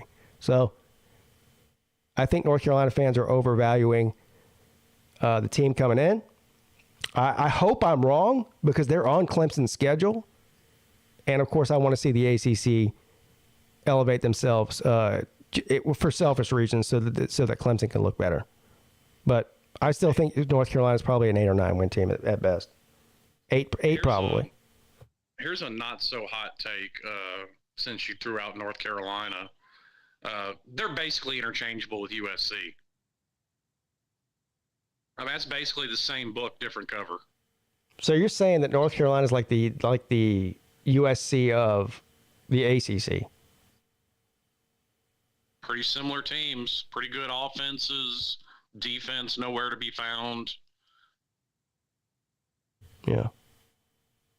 I mean, at least USC's defense, for a season was able to create a bunch of turnovers and mask how bad they were. Is that going to happen 2 years in a row? I doubt it. That turnover number isn't sustainable. Oh, I thought you're talking about USC Southern Cal. Yes, All right. Southern Cal. I was just talking about Gamecocks. I thought maybe you were talking about them because there's a rivalry there too, and they're very similar in a way as far as their delusion goes too. Two teams that are historically no good. Anyway, I think you get what I'm saying. So you're talking about Southern Cal. I got you. Yeah, both teams are built very similarly. Yeah, except for Southern Cal has a lot more talent than North Carolina does. A lot more. A lot more. I don't disagree with that. Yeah. So next on my list, I have West Virginia, and this goes back to another team that I feel like a lot like South Carolina. Now they've had more success, like historically, than South Carolina has. I think as far as conference championships and New Year's Six bowl wins, which South Carolina has 0 New Year's Six bowl wins.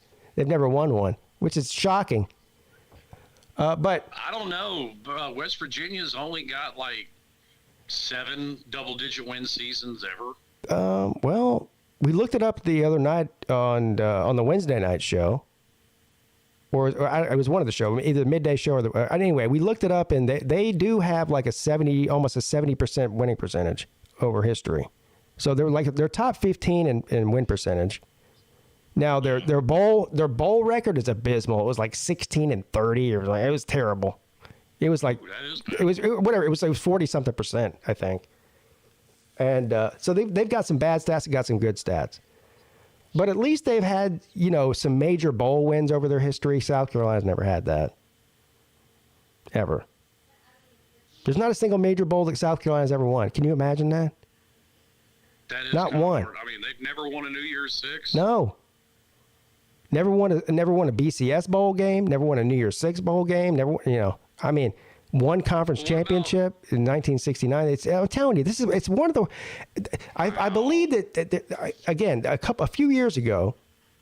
I don't know whether it was Sports Illustrated or ESPN or something like that. Maybe it was Fox Sports. I can't remember what publication it was, but they put out a list of all of the teams throughout history, like who is the worst historically to the best historically.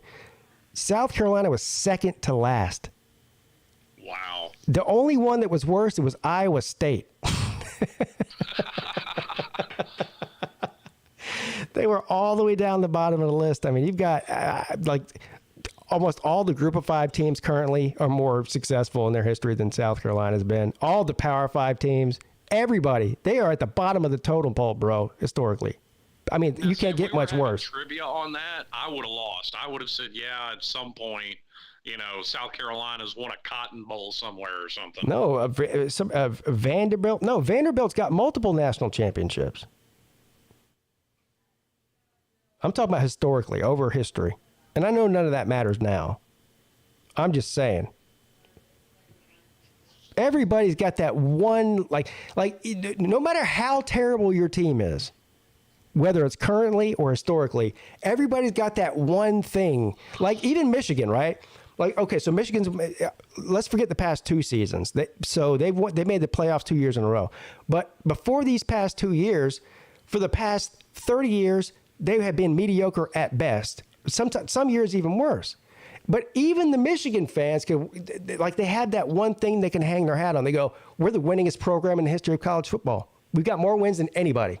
We've got X amount of national championships, even if they were, 70 and 80 years ago. But they can still at least say we've got this amount of conference championships, national championships, the winningest program of all time, no matter how bad they have been for 30 years. But these teams like South Carolina and apparently like Iowa State and some other teams, they have absolutely nothing that they can go back. Like when you argue with a South Carolina fan, what's he going to say? Oh yeah, remember that 1969 ACC championship, bro? Like nobody's going to be impressed by that. That one championship. You mean to tell me a team like UCF, who's only been around for 30 years, has got a national title and South Carolina doesn't? Oh, no. God damn. I mean, I knew they were down bad. I really didn't know it was that bad. Don't worry, though. Shane Beamer is the next Dabo Swinney. We hate Dabo Swinney, us Gamecock fans. We've been telling you how much we hate Dabo Swinney for the past 15 years.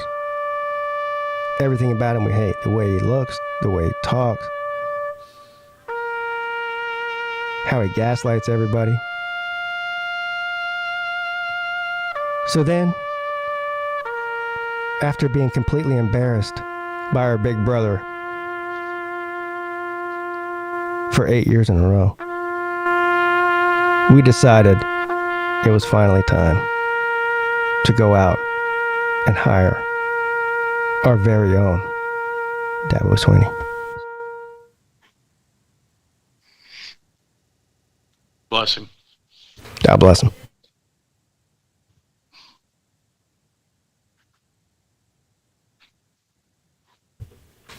And then last on my list is Texas, and that goes right hand in hand with another perennial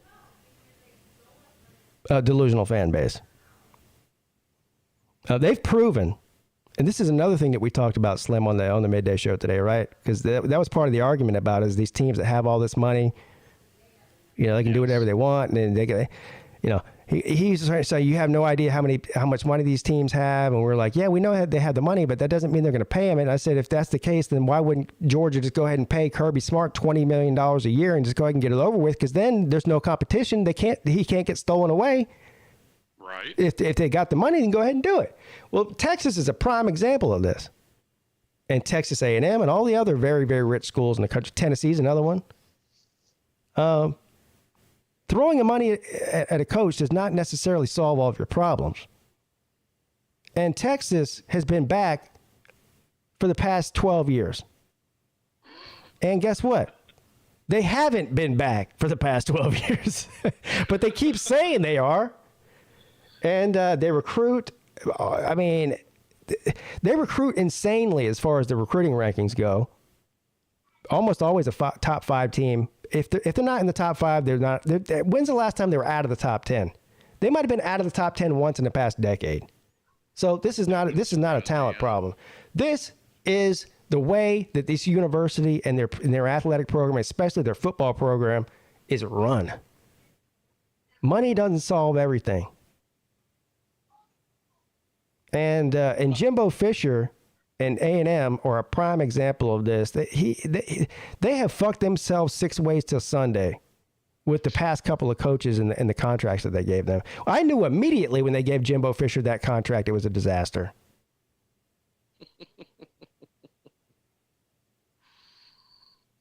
Now they're stuck between a rock and a hard place. What are they going to do? I mean, you would think between him and Petrino that they could manage some kind of at least seemingly competent offense. Yeah. Now, it's to be determined. I don't know, but you would, because here's the thing. Okay, you brought in Petrino. A lot of people aren't going to doubt Petrino's ability, to come up with an offense that works. I mean, he's been doing it all of his life. But how much is Jimbo going to let go and let him do it?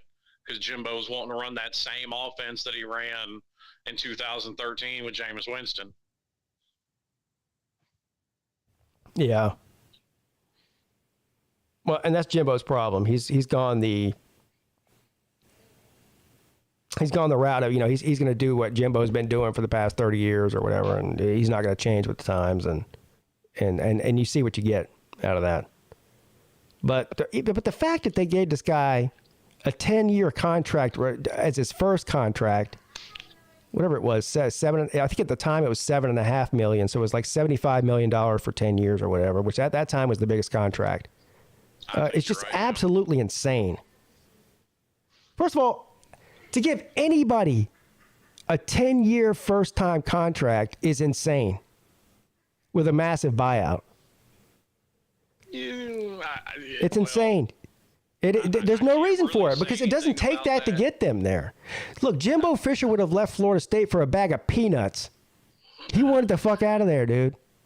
I mean, I agree with your point. There was a minimum that Miami would have to cough up to get Mario.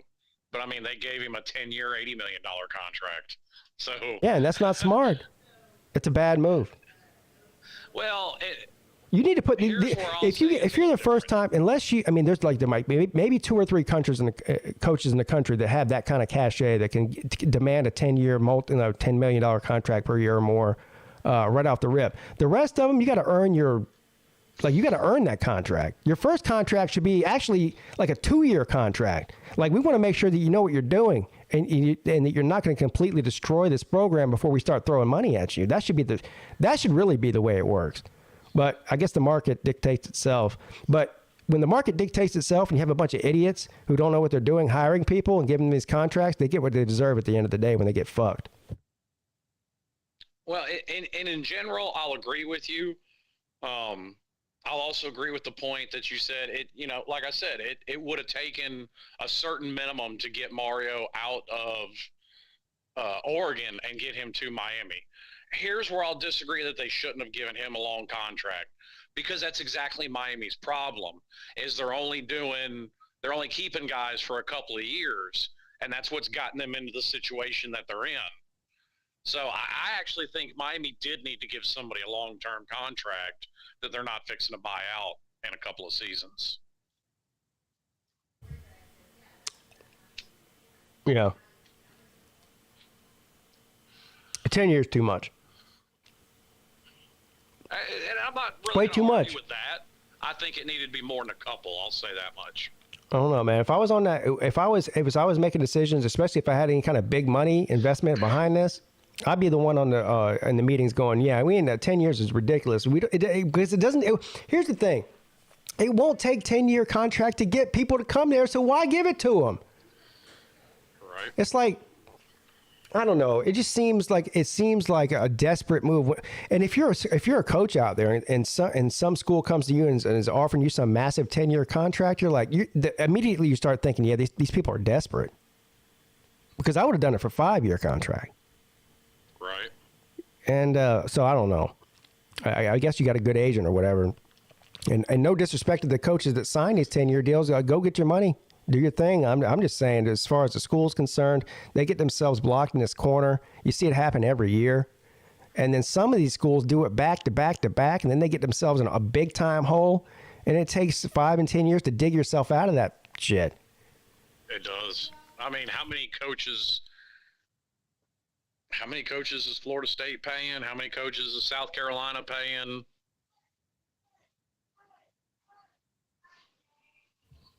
As much as I hate the Dabo Swinney, talking down about, the program, what it was like before, he does have a point when he starts talking about the stability of the Clemson program, and that's because of him. And because there does come a point where if you have a stable coach that's actually productive too, not like a Kirk Ferentz who's out here doing dumb shit after 20 years. I'm talking about like a sustainable program where you're, competitive nationally year in and year out.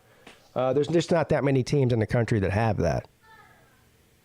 Very few. Very few. I mean, I'll be honest with you, I'd say that number is probably less than 10. To be perfectly honest. Yeah, that's what he's talking about in this video. Be a doctor. I just listen to the doctors, So, listen, I'm not really worried much about what they say down there in Tallahassee. That's for sure. I've been in this league 18 years. I've been head coach here 12. All right. They've had 3 head coaches in 4 years. 3 head coaches in 4 years. Decisions that they make. See, this is the point. I'm not going to. He's like, I'm not taking advice from any program who's had 3 head coaches in 4 years, because I've been here for 15.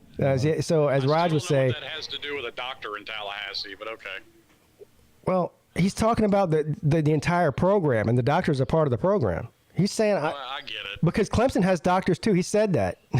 He's like, I'm not taking advice from anybody who's had any program in the country who's had 3 head coaches in the last 4 years. I've been here for 15 years, and he's got a point. I mean, it's kind of a dickhead thing to say, but it's true. Honestly, I've been screaming that point on YouTube for how many years now with my own program? I can't disagree with him. Now, speaking of Tallahassee,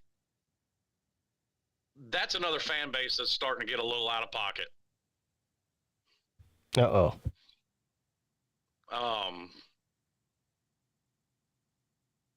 Well, for starters, after their 3-point win against that vaunted Oklahoma team, there were a few Florida State YouTubers put up videos talking about, well, maybe we should have been in the playoffs on that. Playoff team in that? Playoff team in that? No, they shouldn't have been there this year. Yeah, well, and I think a few YouTubers are getting out of pocket trying to buy a little too much into a Florida State team. Are you talking about me? Because I'm buying into the Florida State team. Well, you're one of them, but you're not the only one. Okay. But you're buying into a Florida. I'm not doubting the job Mike Norvell's done. Yes, they've gotten better. But number one, like I pointed out earlier, you just give this guy an $8 million a year contract, and he has a losing record 2 out of 3 seasons. He took over an absolute dumpster fire of a program, and what he's done there in what is this, his 3rd season? Yeah. Is really amazing, and the talent on that team. And I got laughed off of Twitter because I said how talented Florida State was. Oh, God, look at the recruiting, Pete. They're 20th in the country. Ha ha ha. I go, yeah. But have you looked at who they had before this year, and have you looked at who they brought in through the transfer portal on top of the recruiting? I don't know what. But at the end of the day, you're not building a championship team. You're not a coach worth $8 million. What does that have to do with it? I'm not talking about a championship team. 3rd best in your state. I'm not talking about a championship team. I'm talking about a top 10 team, though. Is that really crazy to say that Florida State's a top 10 team? Yes, they were 2 plays away from being 8-5. Maybe in the ACC, but no, I'm talking about a top 10 team nationally. Oh, I meant top 10. I bet you when the preseason rankings come out, they'll be in the top 10. They'll definitely be in the top 15. Yeah, that's fine. And Florida was in the top 15 at one point too. And where did they finish? All you need is the ball not to bounce your way a couple of times, and you have a few more losses. Look, I just call it like I see it, bro. I'm not one on to come on here and suck off Florida State. You know that. I mean, I hate them. But I call a spade, and I'm telling you right now, Florida State is going to be a good team next year. I'd be shocked if they weren't. I mean, so there would be a lot that would have to happen for them not to be a good team next year. I get that you're not a Florida State fan, and I don't think this is coming from that point of view. I think this is coming from the point of view that you want another top 10 team in the ACC. For No, see, you're wrong there again. You're wrong. I'm just telling you what I think they're going to be. I'm not telling you what I want them to be. I think they're a top 10 team. I bought into the Florida State stock, not this past year, but the year before, when they had a few games where it was like, if they had a few things go their way, that they would look a lot better. And this year they did. So, and they're bringing back a lot of people. So that's where I'm like, okay, really the only way to go is up. And like I said, I'm not doubting the job Mike Norvell's done. But at the end of the day, the top 10 teams in the country recruit that way, and Florida State isn't. So are you saying that, like, you don't believe in them because of how much Norvell's getting paid? Well, no, I think that's foolish, but no, I don't believe Hey, Slim, was TCU a top 10 team this year? I mean, they made the playoff. They won a playoff game, too. All right, where'd they recruit at last year and the past 5 years before that? So you want to bet on the exception then? Oh, that is the no, exception. but what you just said was, if you're not recruiting in the top 10, you're not a top 10 team. And I just proved just this past season that there's teams, and the season before that too, Cincinnati made the playoffs. Yeah, and Miami was number 2 in the country. It seems like every year, there's a team that makes the playoffs that doesn't recruit in the top 10 every year. Yeah, and I was going to say, it goes both ways. There's a team that isn't in the top 10 that makes it, but there's also teams that start out really high that don't do well. That's okay, I'll put it like this. Florida State got their exception to the rule this year. That's my opinion on it. Gotcha. Hello, Pete. Hello. How you doing? How are you doing? Mrs. Fools. Yeah, that's Miss Fools. Did she say meow? I don't know what that means. I guess it's, what does that mean? Meow. I think that means hello. Your team sucks. Oh. Ow. Meow. Yeah, meow, very bad. Yeah, meow, Florida State, meow. Oh man, dog. But yeah, that's what's up, dude. Tell Miss Fools we said hey. Hey, tell Mrs. Fools. No comprende. No speaking English. Yeah, you go. You've been here 4 hours. No comprende. He no speaking English. No comprende. No speaking English. Oh, geez. Hey, so I have to ask real quick. Did any of you guys see the streaker at the golf tournament earlier? Oh, yeah. Yes. That was funny as hell. Yeah, Pete, this dude literally ran across a I know. I saw it. We should have. Yeah, we talked about that on the midday show today about on the betting. The props they have. The streaker deal. Yeah. And we talked about that guy from I think it was like 2020. Who? Yeah, it was the Tampa Chiefs. Yeah, he made a big bet on himself because there was a prop bet whether or not to be a streaker. He goes, yeah, okay, well there will be because I'll be it, so I'll make a big bet, and then goes out there and streaks and wins a bunch of money. And I don't know. Does anybody know if he ever got his money from that or not? Because I know. I think he did. Yes, I think after he got out of jail, of course. Well, that's a misdemeanor. That's not a big deal. Right. Yeah, it was worth whatever money he won. He won like a bunch. He won over 6 figures. It might have been more than that. Yeah, oh yeah, I think it was over 300. Yeah. Well, if I'm not mistaken. mistaken. It depends on how big it is, on how much you get charged. Well, I mean, props to him. He left on the pink unitard. Yeah, so that was the debate. Like, what constitutes actual streaking? Like, is it just running on the field, or is it running on the field with no shirt, or is it running on the field, completely nude, or like, what's the stipulation? I need a full helicopter, bro. Yeah, I'm thinking so too. Well, yeah, I'm about to say because he wasn't like full on streaker. Granted, it was a thong leotard, but. He said, Gold and Blue Kevin said, that's cheating. That's not fair. No, I disagree. That's called playing the system. What he did was genius. That's 1 million level IQ. It is. That is. What he did was absolutely genius. Now, I think he screwed up by making the bet himself. I think it was either like him or his dad that made the bet, but he should have went outside of the family to somebody they couldn't trace to make the bet, and then like give him some money for making the bet or something, you know. So it's untraceable. That, I would say the other big mistake he did is the sacrifice slide at the 2-yard line before he got to the end zone. Yeah. But yeah, so the guys. You would like me to place a bet on whether or not there will be a streaker at the Slob Olympics, and you want to be that person. I will never say we were in cahoots. Just throwing it out there, you know. I'm just throwing it out there but for the right price, I definitely I have no shame. I definitely would do it. Yeah. No shame. I got no shame, bro. You should. Pete, Pete's got a little. He needs money. I don't need money to do it. I could see him just running and like streaking, yelling Dabo. Oh yeah, I definitely need money to humiliate myself. I guess I do it for free a lot too. So, but what, streaking? No, humiliate myself. Oh, okay.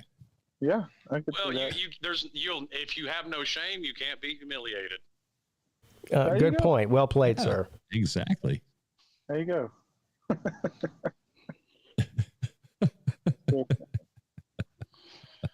No, that was awesome though. That was cool. Yeah, the dude running across the fair or the hole, and then then he grabs the flag. He grabs the flag stick and starts doing like a pole dance on it.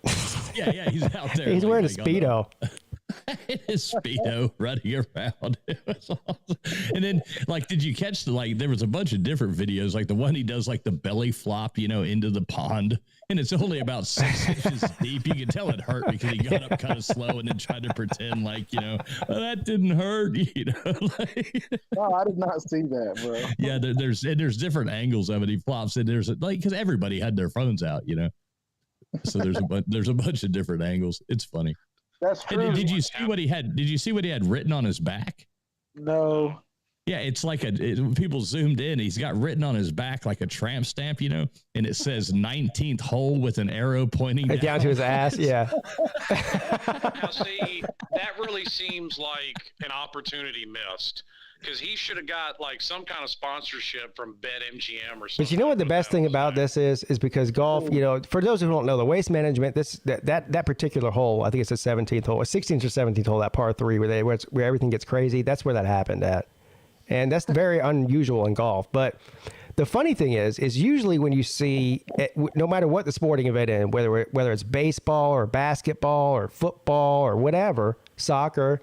And these streakers run across, immediately what happens? All security in the whole place, and sometimes even the players start chasing the person down. It's like a cat and mouse game, and they're like running around. Nobody chased it. Like this guy was out here running around for a while. No. Nobody chased him down. Videos, there's cops. Well, nobody can catch him. He's running around. Man, he was up on that green for a good. He was up on that green for a good 30, 45 seconds, doing whatever he wanted to before anybody messed with him. I'm telling you. I think they football games they kind of went easy on him. I think way easy for normal. I've never understood that at football games either, because and Ndamukong Suh loves to break the rules. Nobody would say a word about him stomping on a streaker. Yeah, exactly. Well, and I have to say this. I think y'all think this is funny. Sir UGA said it would be easy to catch Peete. He wouldn't make it halfway across the fairway without falling. Yeah, he would fall down in the first. Hey, look, here's the thing, though. I'm not fast, maybe, but I'm nimble. I'll juke you. Go ahead. Try to catch me. I'm like a fish. I'll slip right through your hands, bro. I got them side-to-side moves. I'm just not good vertically. Yeah, hey. Ooh. Now, piece of advice: if you're gonna do it, lube yourself up with some axle grease first. That way, if they'd actually do. Well, once you guys see my costume, I'll be uncatchable. I'm telling you, I'll be uncatchable. I like the way Slim says, lube yourself up with some axle grease. Axle grease. Yeah, that'd be an environmental disaster at the beach. Yeah, don't bring axle grease to the beach, people, please. He's like, he's a truck driver when he's like, hey, man. A fucking oil spill out there.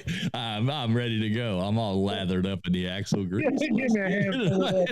Well, you use what's abundantly handy.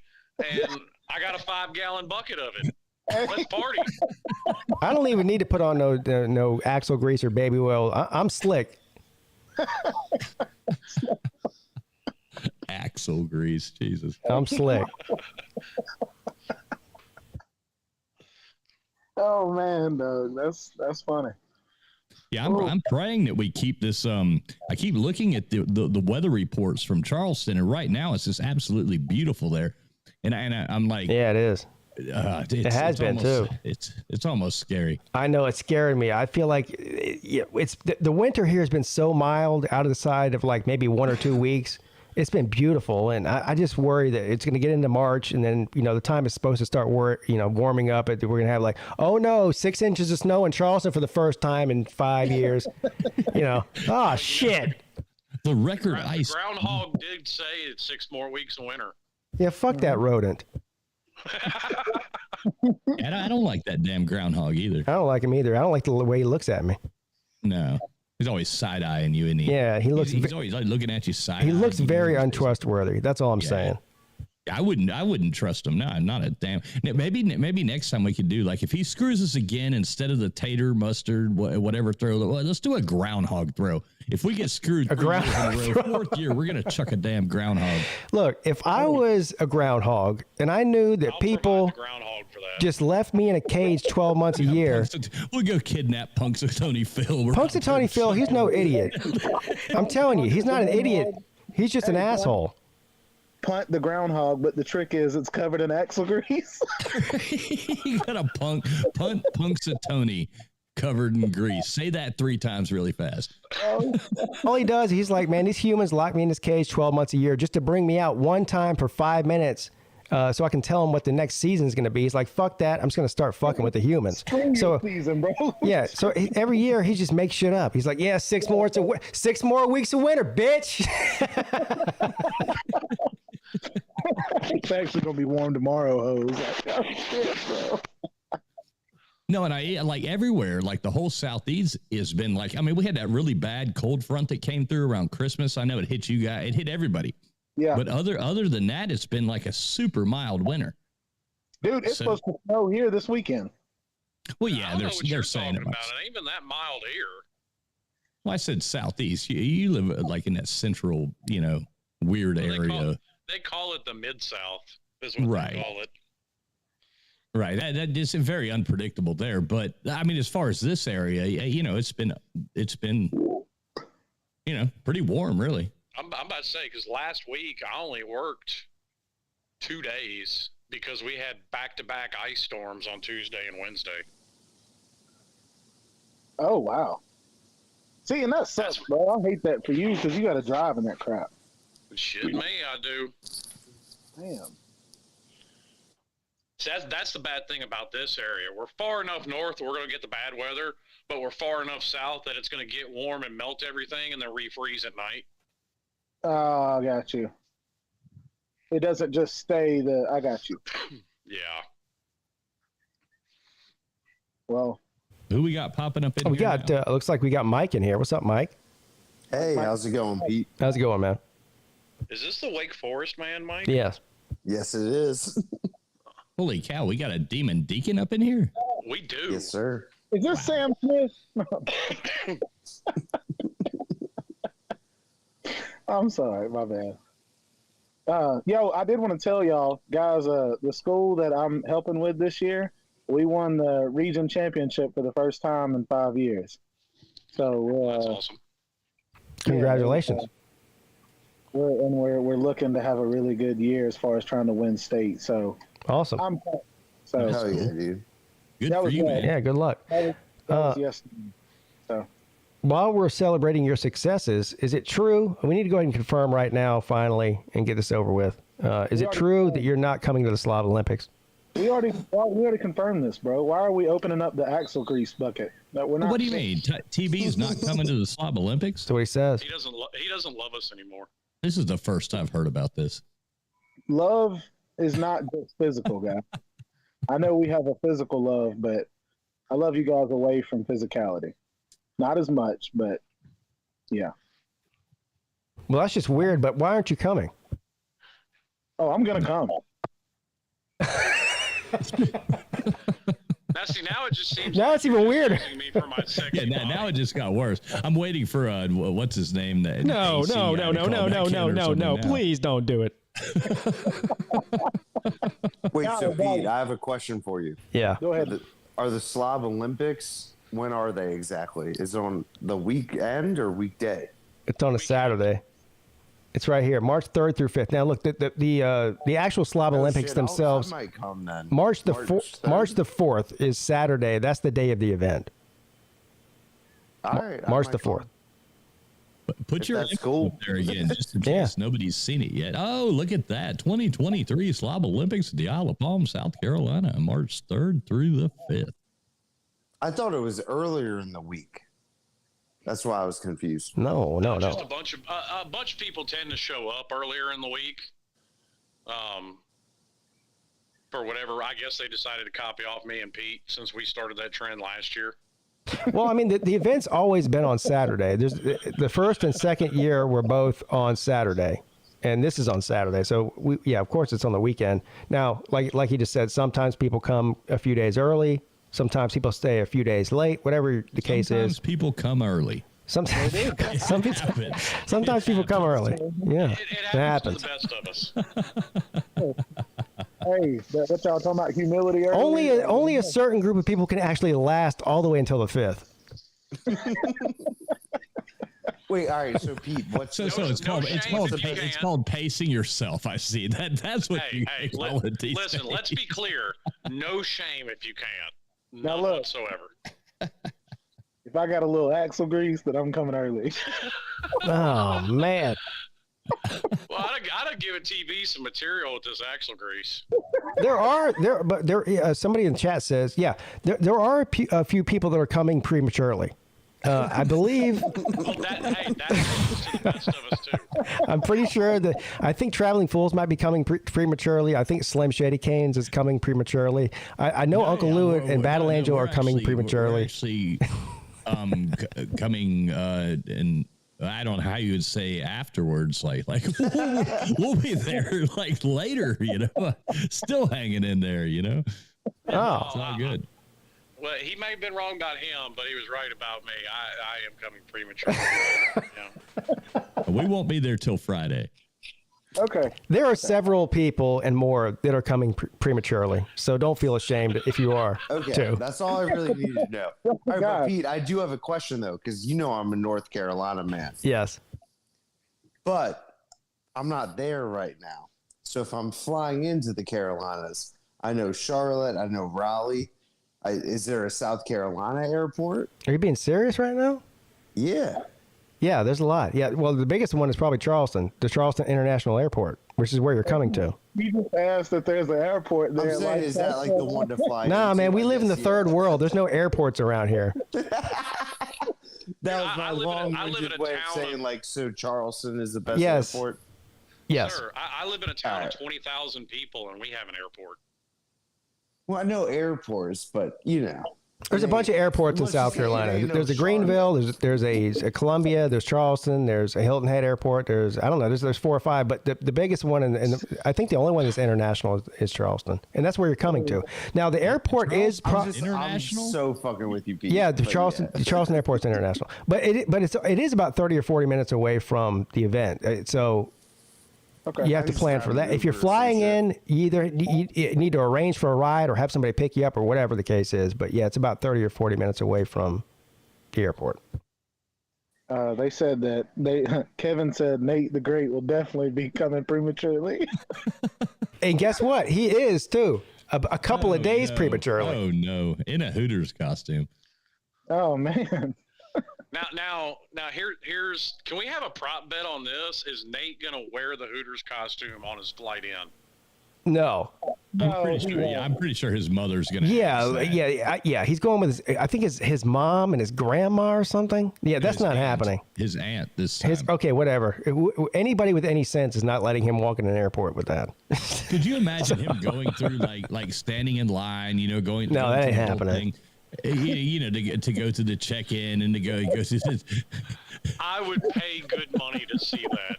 Him walking through, and you got to hold your hands up and get the X-ray. Hey, and he straight thumbs up, bro, above his belly button. When he came on the stream the other night with that on, I almost pissed myself. Oh I'm telling you, it was horrible. Horrible? No, it was amazing and fantastic. What are you talking about? No, it was horrible. No, it was amazing and fantastic, and it will be that week too. I'm predicting, and look, I have no idea. Somebody might have some other crazy great costume, but I'm telling you right now, if Nate wears that on the beach all day, he's going to be the favorite to win the costume contest. Does it have short shorts with it? Huh? Does it have the short shorts with it? You haven't seen it? Oh man, dude. It was ridiculous, and he stood really close to the camera, and it was rough, man. Dude, it was rough. Now, Pete, I told you about that. Researching all this, I told you about that other event. It's like, bring your families. There'll be face painting, and it's like, oh yeah, face painting. What I told you it was called. It's like this family event going on. They're like. They haven't done it. I guess it's a yearly thing, like right before tourist season starts. A lot of beach towns do that, but it's like for locals. And so it's like, having all the street art and the face painting for the kids and the, blah, blah, blah. And we're going to be there during that dressed up like this. And Nate's going to be wandering around dressed like that. Tiger Baskins, can you see the show right now on YouTube? Yeah. Here you go. Yeah, you don't have the leggings. Oh man. Here it is. Where are the leggings? Shout out to F5 for becoming a member, bro. Appreciate you. Hell, bro. No way, Nate. Here is this Hooters. Nate, you serious, bro? Oh my goodness. Look at him trying to pull the shorts down. That don't matter, bro. Yo, get no, that ain't me, motherfucker. Somebody said, is that you, Pete? No, that ain't me. Nate, bro. I'm really glad that I can't see the stream right now. Yeah. Let me tell you something right now. Nate, bro. I like the way he keeps self-consciously pulling his shirt down, and it's like, dude, nobody would care if your gut was sticking out. I mean, that's not what we're worried about here. The best thing situation. So it's not that the shirt's too short. I don't know if it already happened or not, but Traveling Fools asked him. He goes, "Hey, say welcome to Hooters." He goes, "Welcome to Hooters."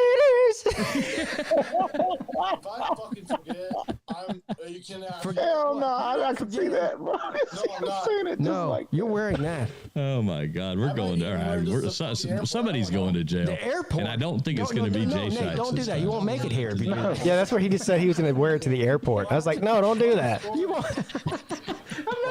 Imagine you're sitting on a plane and Nate walks by you. Yeah, Nate walks by you with a Hooters outfit. He's trying to put his bag. Yeah, he ain't got nothing on him except that little plantain. Bag in the overhead bin. He's got his dick in your face. Speaking of costume, I'm getting a little bit perturbed.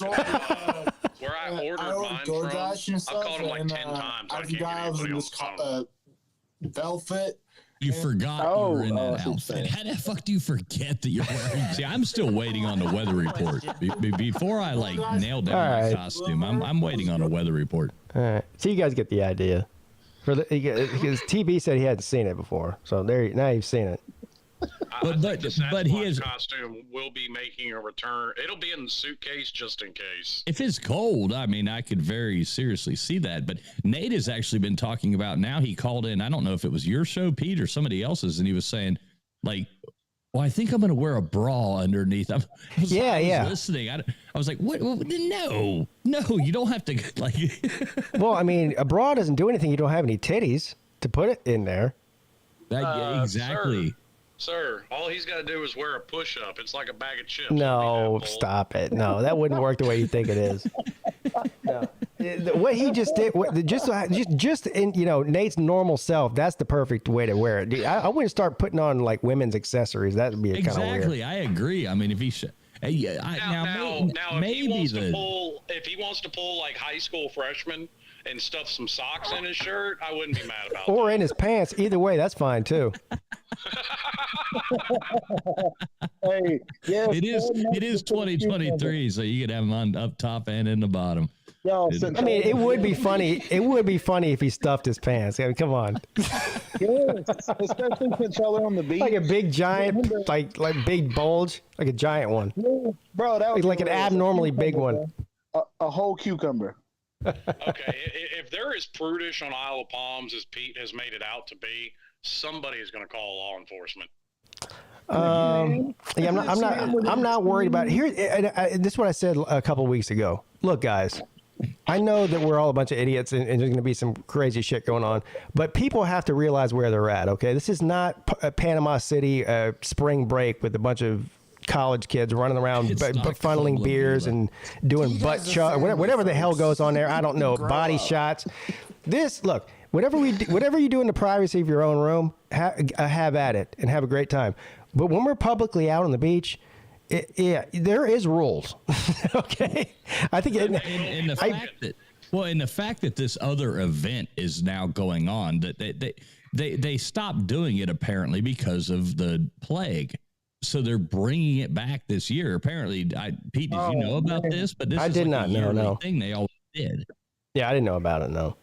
Yeah, it's called like Front Beach. The funny, you know what the funny thing about this is probably the same reason they do this event at that time of the year is the same reason that we do it at that time of the year. Right. It's right. It's like if you go to Tybee Island. I used to go to there all the time, and they have like the locals parade, and it would be like a huge water balloon fight and kids, and it's right before tourist season starts. It's like 2 weekends before tourist season starts. So all the locals come and do their thing on the beach before the tourists get there. That's what's happening. And we are going to totally wreck that. No, we'll be fine. Well, it's a big beach, bro. I mean, there's miles and miles of beach, so people can keep their distance if they want to, even if it's a short distance. The fact that we're doing it. But here's my word of advice, and I will continue to hammer this home. Now, anybody who comes in there and gets in trouble on their own peril, that's on you, not me. So I take zero responsibility for anybody doing stupid shit in a place where they should know better. But I don't expect you to take responsibility, Pete. I just expect you to come bail me out of jail. That's all. Well, I would. Well. There is a handful of people that I would bail out of jail. So others are on their own. Sorry. Yes, ma'am. This is a 911. State your emergency. There's an extremely tall man in a Hooters outfit, and he's got an extremely large penis. Here's the reason I'm not worried about it. Resembling a baby bird hanging out of the bottom. Here's the reason I'm not worried about it. Is because despite the crazy group of individuals who we've had gather at both the first and second annual Slob Olympics, nobody was out there doing anything crazy enough to get in trouble, and I don't expect it to be that way this time. Now a beach vibe is a different vibe. So here's the only thing I'll tell people: be smart. Don't be walking around, pretending like it's spring break, taking, funneling beers and shit on the beach, and walking around with open containers. And just be smart. That's all. Don't act crazy, and be smart and be respectful, and everybody will be fine. And it'll be a great time like usual. And if you get in trouble, it's on you, not me. Hell, I might get in trouble. I don't know. But if I get in trouble, guess what? It's on me, not you. Yeah. Pete, I will come bail you out of jail. Yeah. Mrs. Pete says she might not come. Damn. Hey, I'll at least that's messed up, jail Mrs. card Pete. with some money for ramen noodles or something. Hey, I got you on that too, bro. Chicken flavored or beef? Chicken flavor? I don't know. If it was me, I'd go for beef, but I know how to navigate a beach, so. Okay. So Pete, I actually had like a curious question. So when you throw the potato, how long after can it be judged? What? So like if I chuck the hell kind of question is that? It's just like the shoe throw with a mustard ball throw. Huh? No, if I just like chuck my potato with a note in the potato into the ocean, saying like, wait, do potatoes float? Well, then, hold on. I'll answer the question for you real quick. This is very simple. This is very, very simple. If you throw your potato into the ocean, then you've automatically disqualified yourself from the competition. So okay. So I'm just clarifying it. Yeah, we're not waiting for your potato to wash up. And throw it, and some guy. You can throw it in the ocean. I hope you do throw it in the ocean. You'll be out of the competition. like a year from now, I can start arguing over who won. I'd be like, no, wait a minute. My potato went 7,462 miles. What, like a message in a bottle type deal? Yeah, exactly. No, a message in a potato. Yeah, a message in a Clemson fan. Jesus. Please contact when this arrives. It like washes. Look at Mrs. Peete. Like look at her in the comment section. Like Malaysia hey, or Mrs. Pete's something. getting all paranoid now. Trash. Look at her. Somebody opens. Mrs. Pete's getting all paranoid now. She's like, I think we need to socially distance from everybody else on the beat. Mrs. Peete, why is she getting scared now? Maybe she shouldn't come. Maybe she's right. I don't know. Okay. I'm not worried about it. No, I think we'll be fine. Of course we'll be It's going to fine. be funny. I'm kind of backing off on contacting the news channels at this point because of the fact that because of the fact that there's already an event going on that I think they're already going to be there. So, sir, no. Whoa. They'll see us, and we'll draw the cameras in. Or should I, Pete? I mean, I was waiting till they got closer. You don't want to give like a first of all, I don't care about that was your idea, that part of it. But you're probably right. They probably will see us. Look, where we're staying is a very small area. Within a couple of hours of us all being there, everybody around the whole place is going to know who's there.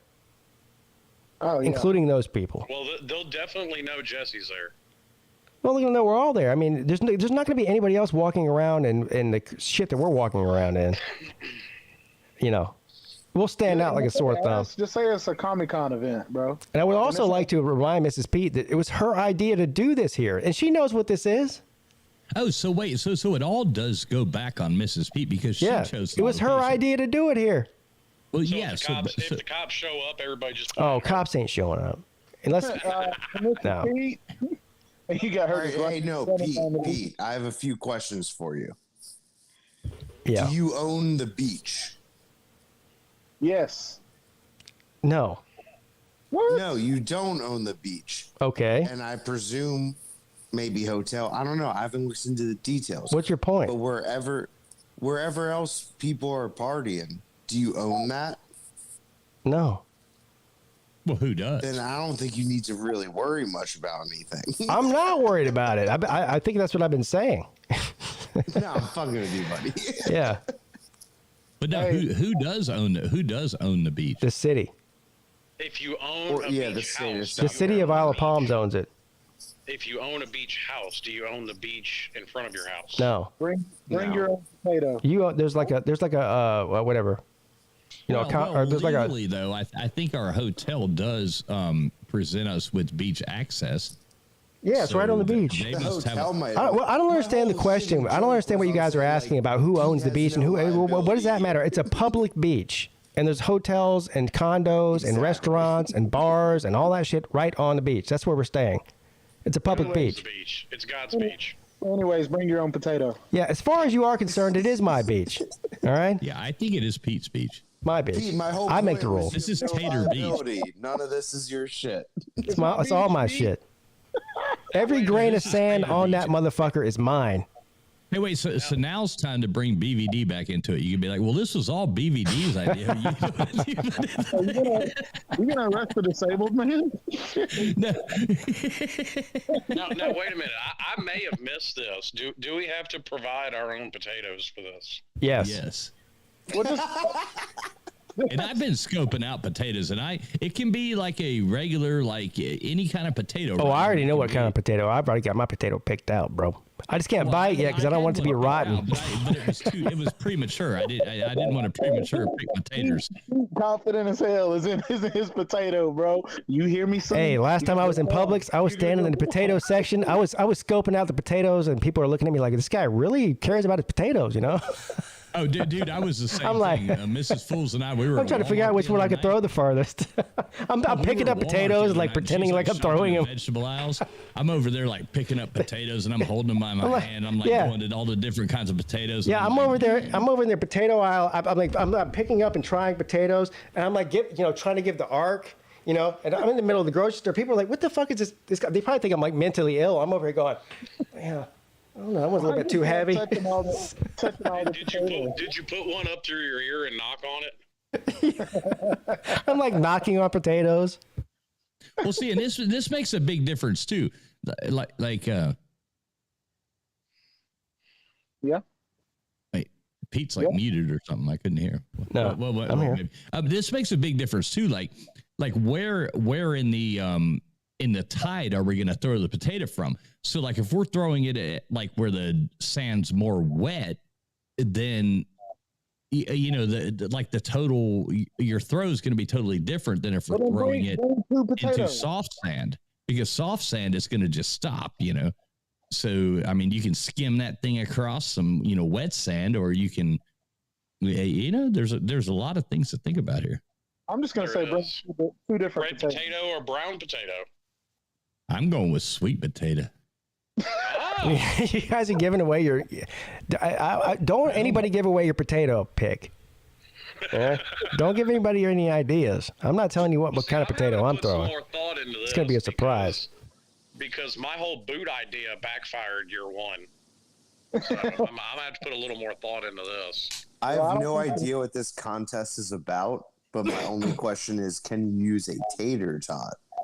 Yeah. Well, no, you can't. Well, yeah. If you want to try to throw a tater, no, you can't throw a goddamn potato. No, because the rule is you are more than welcome, sir. No, you can't actually. Tater toss? You can't, because the rule is it has to be a whole potato, a whole uncooked potato. That's the only rules. It doesn't matter what kind of potato it is. It has to be a whole potato and an uncooked potato, and it can't be. It has to be a natural potato too. It can't be like a plastic Mr. Potato Head with cement in the middle of it. I'm throwing Peete. Yeah, but see, like I said though, when we did the shoe toss year one, because this evolves every year. This year it's taters. Year one it was shoes. You try going too heavy, and that can really mess you up. Because remember, I threw a steel-toed boot, and that did not work out for me. I think Carter won it that year, throwing a flip-flop. Flip-flop. Yeah, everybody that threw a boot. I threw a steel-toe boot also, and that went disastrous. It got hung up on my finger. Raj threw a steel-toe boot and almost killed me. Raj shut Dude, up. that landed. I'm standing Sir. right next to Pete. It landed right in between us. It grazed my shin. If it would have been another 1 inch to the left, because it hit my left shin and he was standing in front of me, it would hit me with the steel toe. He would have shattered my shin bone. He threw that thing like a fucking Nolan Ryan fastball, bro. And I was standing like 10 feet from him. I saw when that boot left his hand, I saw my life flash before my eyes. I thought I was about to die. and neither one of us moved an inch because we were both too hungover to move at all. Yeah, well, I wouldn't have been able to dodge it even if I was sober, but that's not the point. I mean, because it all happened within like a half a second. But yeah, you're right. Everybody who bought boots they were terrible in that event. I had to throw my damn shoe off my foot. I didn't even, I was so unorganized. I had to pull my shoe off my foot and throw it. Yep. So, I mean, it takes some thought to figure out what you're going to do, because nobody would have thought the flip-flop would have won, but by God, it did. Remember Chess Hall doing like the spin around 3 times and throwing the flip-flop? He actually chucked that thing, man. It was, Chess really slung the flip-flop. He did like the 3 spins and flung it. I just remember him telling the cop F you or something like that on the video I saw. I was like, bro, what you doing, man? No, I was the one that went and talked to both different cops. But I was arguing with them because I thought it was bullshit that she was saying we were on the wrong side of the street on the sidewalk, and I was like, there's nobody out here. Well, that's why you got to be safe in these streets. Hey, I will have to say one thing about all the OGs. From the first Slob Olympics tour, we actually all met up, and nobody had ever met each other in their lives, and it was a bunch of strangers basically met up in Atlanta, and it was absolutely hilarious. Y'all are still strange. Oh, that's true. It was like during the heart of the plague. Everybody, people were looking at us like, like, what are you doing? Yeah, it was awesome. Both years we've taken over where we've been at. Everyone knows who's there and what we're doing. And there was an event going on for the first Slob Olympics too. Remember, because it was NBA All-Star Weekend in Atlanta. That was a crazy weekend. Yeah, in front of the hotel. Yeah, yeah, in front of the hotel. It was like you could get high just like walking outside. You could get high or or hot. Yeah, whatever. I won't. Yeah, I won't be one of those people. Yeah, it was a weird scene, especially. Yeah. It was funny as hell. Yeah, I think like Sea-Dog said he walked in on a crack deal or something. I think Sea-Dog was the one doing the deal. No. I remember what it was. Sea-Dog said somebody in the elevator tried to sell him a gun. No, you remember Carter almost got jumped in the elevator because he was wearing like a certain, I don't know what he was wearing. I don't know if he was wearing like it was some sort of Tennessee thing that I don't know, but the guys in the elevator with him, they were like, you're wearing something racist, and he's like, I swear to God, I'm not racist. Like they're about to beat him up and shit. I was like, Jesus Christ, bro. The whole thing was crazy, dude. I was like, man, get me out of here, bro. I have black people on my streams all the time. He's like, where's TB at when I need him? pull up my YouTube channel. That's the funny thing too. Carter, they started talking about all this. He goes, man, we're just YouTubers, bro. Bro, my favorite quarterback is Hendon Hooker. Oh man. That was a funny weekend in Atlanta, that first one, because it was it was NBA All-Star. Oh, it was crazy. Weekend, and there was a bunch of rednecks. And then you add us on top of that. In the streets. Like we had a cast of characters there too. You throw that whole crowd in there, and then us. Oh my God. We got like cornholes set up, and when we first got there, before you got there, fools. When we first got there, we were just hanging out on the patio of the Bruce Chris that was in the hotel. And here comes the Easter Bunny and Flavor Flav. Oh yeah, this walking down the street, right down there by the restaurant. There was some guy dressed up in a bunny costume, like, well, hell, we're and Flavor Flav, and he had like a boom box put up to his head, and they're just like walking down the street, blasting music, like dancing and shit. And we're like, what the fuck? These are the only people here weirder than us. Yeah. I saw it was like the Flavor Flav with the Easter furry, like coming along next to him. Well, I saw that, and I figured, okay, we're gonna fit in pretty normally around here. Hey, to the hotel's credit, they never messed with us, man. I mean, we were the most, as weird as we were, we might have been the most normal people there. Yeah, that's scary. They never messed with us. Like, we pretty much did whatever we wanted to. The hotel, they never messed with us the whole time. And we had like we were definitely causing and major a lot of kudos. attention. I don't know. What was the name of the hotel last year in Gatlinburg or in Pigeon Forge? I don't remember. They were great too, though. I mean, major kudos to them. Yeah, well, Riverside Inn. We did have a noise complaint on me and Slim Shady the first night, which was weird. No, that was the second night when Raj got there. So blame him. One of the nights we got a call and said a noise complaint, but other than that, they didn't really mess. Like they didn't. I mean, nothing. Say a damn thing. No, and we took that place over too. When all of us were walking over to the field on the other side of the river, now we were getting some looks. Yeah, I mean, of course. I think at some point, you got me with a chain and a cape and a Nacho Libre mask on, and traffic was giving us some looks walking over to the field. Oh yeah. Well, I'll say this: I think at some point when they realize their hotel has been taken over, the staff has to kind of look back and go, okay, maybe we shouldn't say anything. Like, let's just hope they leave soon. Only one more day of this, you know what I mean? Like, it's one thing, but in reality, if you're driving down the road and you see people, if you see like one person dressed up weird, like you're like, oh yeah, that's that one guy. He's crazy. He walks around in weird shit all the time.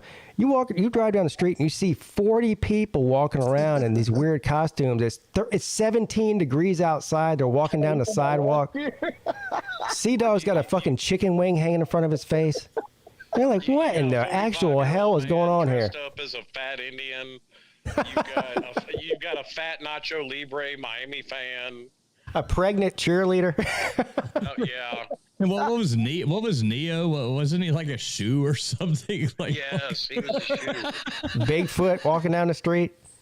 And then you got Peete with the mullet and the 80s Hey, that costume was nice, bro. That was I liked that. I don't know what the name of it was, but I thought that was pretty cool. I don't know. It doesn't have a name. It was just 80s Peete. I'm saying, did you like Find it off Amazon, I guess. Yeah, that was a $10 tracksuit on Amazon, son. Dude, don't lie, dude. He didn't dress up. He was like, it's cold. I'm just wearing this shit. I went to bed, man. Yeah, that's my winter Why do you clothes. think my camera's off now? That's why I've got the tracksuit on now. He got the shit on right now. Yeah, he's like Nate. He wears his costume every day since he got it. Hey, y'all make fun. Y'all wait till y'all see my costume this year. I tried it on the other night for the first. I got the shit like a week and a half ago. I just been looking at it going, I don't really want to put that shit on, you know? I put it on last week to try it on. I won't. What? Hang on, Slim, 2 seconds. Let me just say this to Pete before I forget this train of thought. I'm sorry. Pete, please, like, get up with me and give me like a little bit of a heads up on what it is, because I almost think that we might be going down the same road, and I don't want to fucking be twinsies. Don't fall for it, Pete. No. Pete knows I won't sell them out, but at the same time, I don't want to be twinsies. So just talk to me, brother. Talk to me. All right. So what you're telling me is you want me to tell you what my costume is? Well, you don't have to tell me exactly, but just a broad thing, because I don't want to fucking have the same damn thing. And I think we might be going down the same road. From what makes you think that? Just based on what I've said? Yes. Does your chain hang low? Does it wobble to the floor? Does it shine in the light? Is it platinum? Is it gold? I'm just saying, man. I'm just saying. I understand, yeah. I know you're nostalgic, and you'll go back to the 80s or something, and I will too, 80s, 90s. And I don't think you know what it is. You don't have to do it on air, Pete. Yo, you calling my boy Pete old? No, not now. No, he's older than me. Don't do it on air. I'm just saying we need to have a conversation about this, because I'm trying to put mine together right now, and I don't want it to be the fucking Oh, same I'll tell you what it is. Well, speaking of costumes. I mean, I can tell you right now. I'll tell you what it is, though. Right. Thank you. Right now? No. We got a preview of your costume. You did a video last year to go along with your, like, a Slob Olympics training video. Yeah. Are we going to get another gratuitous shower scene in your video? No, you won't get a shower scene. I've look. Gratuitous. Gratuitous. And stop blurring stuff out, bro. I mean, you literally got my shoulders in my head in the shot. Everyone's freaking out. But yeah, exactly, bro. I didn't imply anything. All I said was gratuitous shower. It wasn't very gratuitous at all. Hey, had to screen record look, that. just naturally doing it at the beach, you'll probably see more of me than you saw in that shower scene just by being at the beach. Without anything else going on. But no, but I am planning on doing a training video. I need to. Well, I need some other people's help with it, so it's going to depend on what they do. Otherwise, I'll do something different. But I'm trying to make it good. So we'll see something else, and it may be even more gratuitous than what you saw. I don't know. I don't know what your definition of gratuitous is. That's when you pay the waitress the 2.5%, whatever it is. No, that's a tip. 5%. That's gratuity. That's just the tip, TB. That's just the tip. Yeah, no, bro. No. She ain't getting more than 5%. She's not getting more than 5%, bro. Damn, you're a cheap ass. Well, I just never eat out. So hey, look at that, Pete. Look at that, Pete. You got a new member. Hey, look at that. Traveling Fools gifted a membership. Who did he gift it to? Zona Tucson 93 got a membership, courtesy of Traveling Fools. Thank you. Yeah, look at that. Hey, I got one today from Joey Foster, man. I want to tell him I appreciate it, and that West Virginia still will not be good this year. So, really appreciate it for him. Joey Foster begs to differ. Joey Foster says West Virginia is going 15-0, sir. Well, John Denver does too, but well, see, Pete, I think you need to do something here. I think there should be a join member stream from the Slob Olympics. You need to do. Yes, dude. I can do that. Yeah, of course, absolutely. Like, I'm thinking that's like a thing. Like there should be like a private just join member stream. That's a great idea. We can throw on even for like 30 minutes or something like that. Now, are you gonna do the whole like in the shower, show your shoulders type deal? No, he's talking about a live stream, not a training video. Only slobs. No. This year Pete's going to It's make not people. OnlyFans. It's only This year Pete's only going to let people who pay listen to me drunk ramble. Yeah, it's the only that's right. slobs. Okay, I got it. A bunch of slobs in the shower showing their shoulders. No, that's not happening. But yeah, I will do a members only stream for the Slob Olympics live. Absolutely, that's a great idea. Right, look at that right now. Look at that. Join, motherfuckers. Come on, Roger Dodger. Who else we got? Sir UGA. Come on, man. Well, that's better than J-Dog. All these people are going to be there. It's hard as to much tell as them. people like Pete's feet pics. I think they would love it to see a bunch of slobs in the shower. Stop with the showers. No, but no. Look, TB's obsessed with showers. I know. He saw me in the shower one time. Now apparently he wants to take one with me. You really want to take a shower with us for some reason? No, it's not me. I just want to see it on video with you with other people. Like, Well, that's it. That might even be weirder. No, it's definitely weirder. It's not weird, okay? All right, you know what? I gotta go. I also have to go. Peace, Pete. Even though I'll look into flights to the booming metropolis. All right. That is I'm Charleston, not South going to Carolina. say. Yeah, hey, Mike. In all seriousness, you should try to come, buddy. Even if you, I'm actually going to look into it. yeah, I think even if you don't compete, I mean, just come and show up and hang out, and have a great time, and I guarantee you will. Yeah, hey, Mike, really, just try to come. Yeah. Don't come too early though. You might not have as much fun, but now I got a job. Trust me, I can't come too early. All right, peace. All right, see you later, Mike. What in the hell are you doing, Nate? Oh, we got Nate. He's still wearing this. How many days in a row has he been wearing this costume? Hey, Nate, bro, I think it's time to go to bed, man. That's not the gritty. That's called the the Navy. No, stop. All right, yeah, it's definitely time to go. I gotta go. Okay, I can't. Wait. I hope Nate No. that every Hooters girl knows how to hula hoop. So Nate better know how to actually hula hoop. Jesus Christ. All right. Yeah. All right. Bye, my boy. Thank you for letting me come on, bro. All right. See you later, TB. Bye, y'all. Sweet Jesus. Hey, that was a pretty fun show. I'll leave y'all with this. I don't know what's going to happen once we're a whole bottle of tequila into the Slob Olympics. I don't know. Again. No comment. No comment. All right. See you later, Slim. All right, buddy. Talk to you later. All right, fools. I know you hate me, man. I know you want me to go away so bad, but I'm not going to, man. You're stuck with me. You realize that, right? Yeah. Mm-hmm. I understand. You have done this to yourself. I know. You've lured me into this community of psychopaths, and it's all your fault. So you know. Well, I'll take the blame. You. That's fine with me. Yeah. Well. All right. See the slobs. I'm going to kick your ass too. That number one ranking that you're giving yourself. Yeah, fuck you. I'm gonna later. I'm not going to sit here and listen to somebody blast me.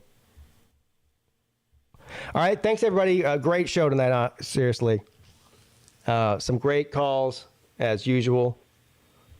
We're coming down to the come down as far as the Slob Olympics is concerned. Now, as far as the Super Bowl this weekend, I still really don't know what I'm doing. Whether we're going somewhere to watch the game or whether we're watching it here or whatever. Keep an eye out on Sunday on my community page. If I am going to stream the Super Bowl right here from home, I will post on there that afternoon or that morning that I am going to do so. I'm not making any promises, though, because I'm not going to say I'm going to do it and then not do it. So it's about a 50-50 chance right now. So just keep an eye out for that. Anyway, I had a great time, great week. If I don't see you on Sunday for some reason, then I will see you on Monday. But either way, have a very safe and an amazing and fantastic weekend. Your boy,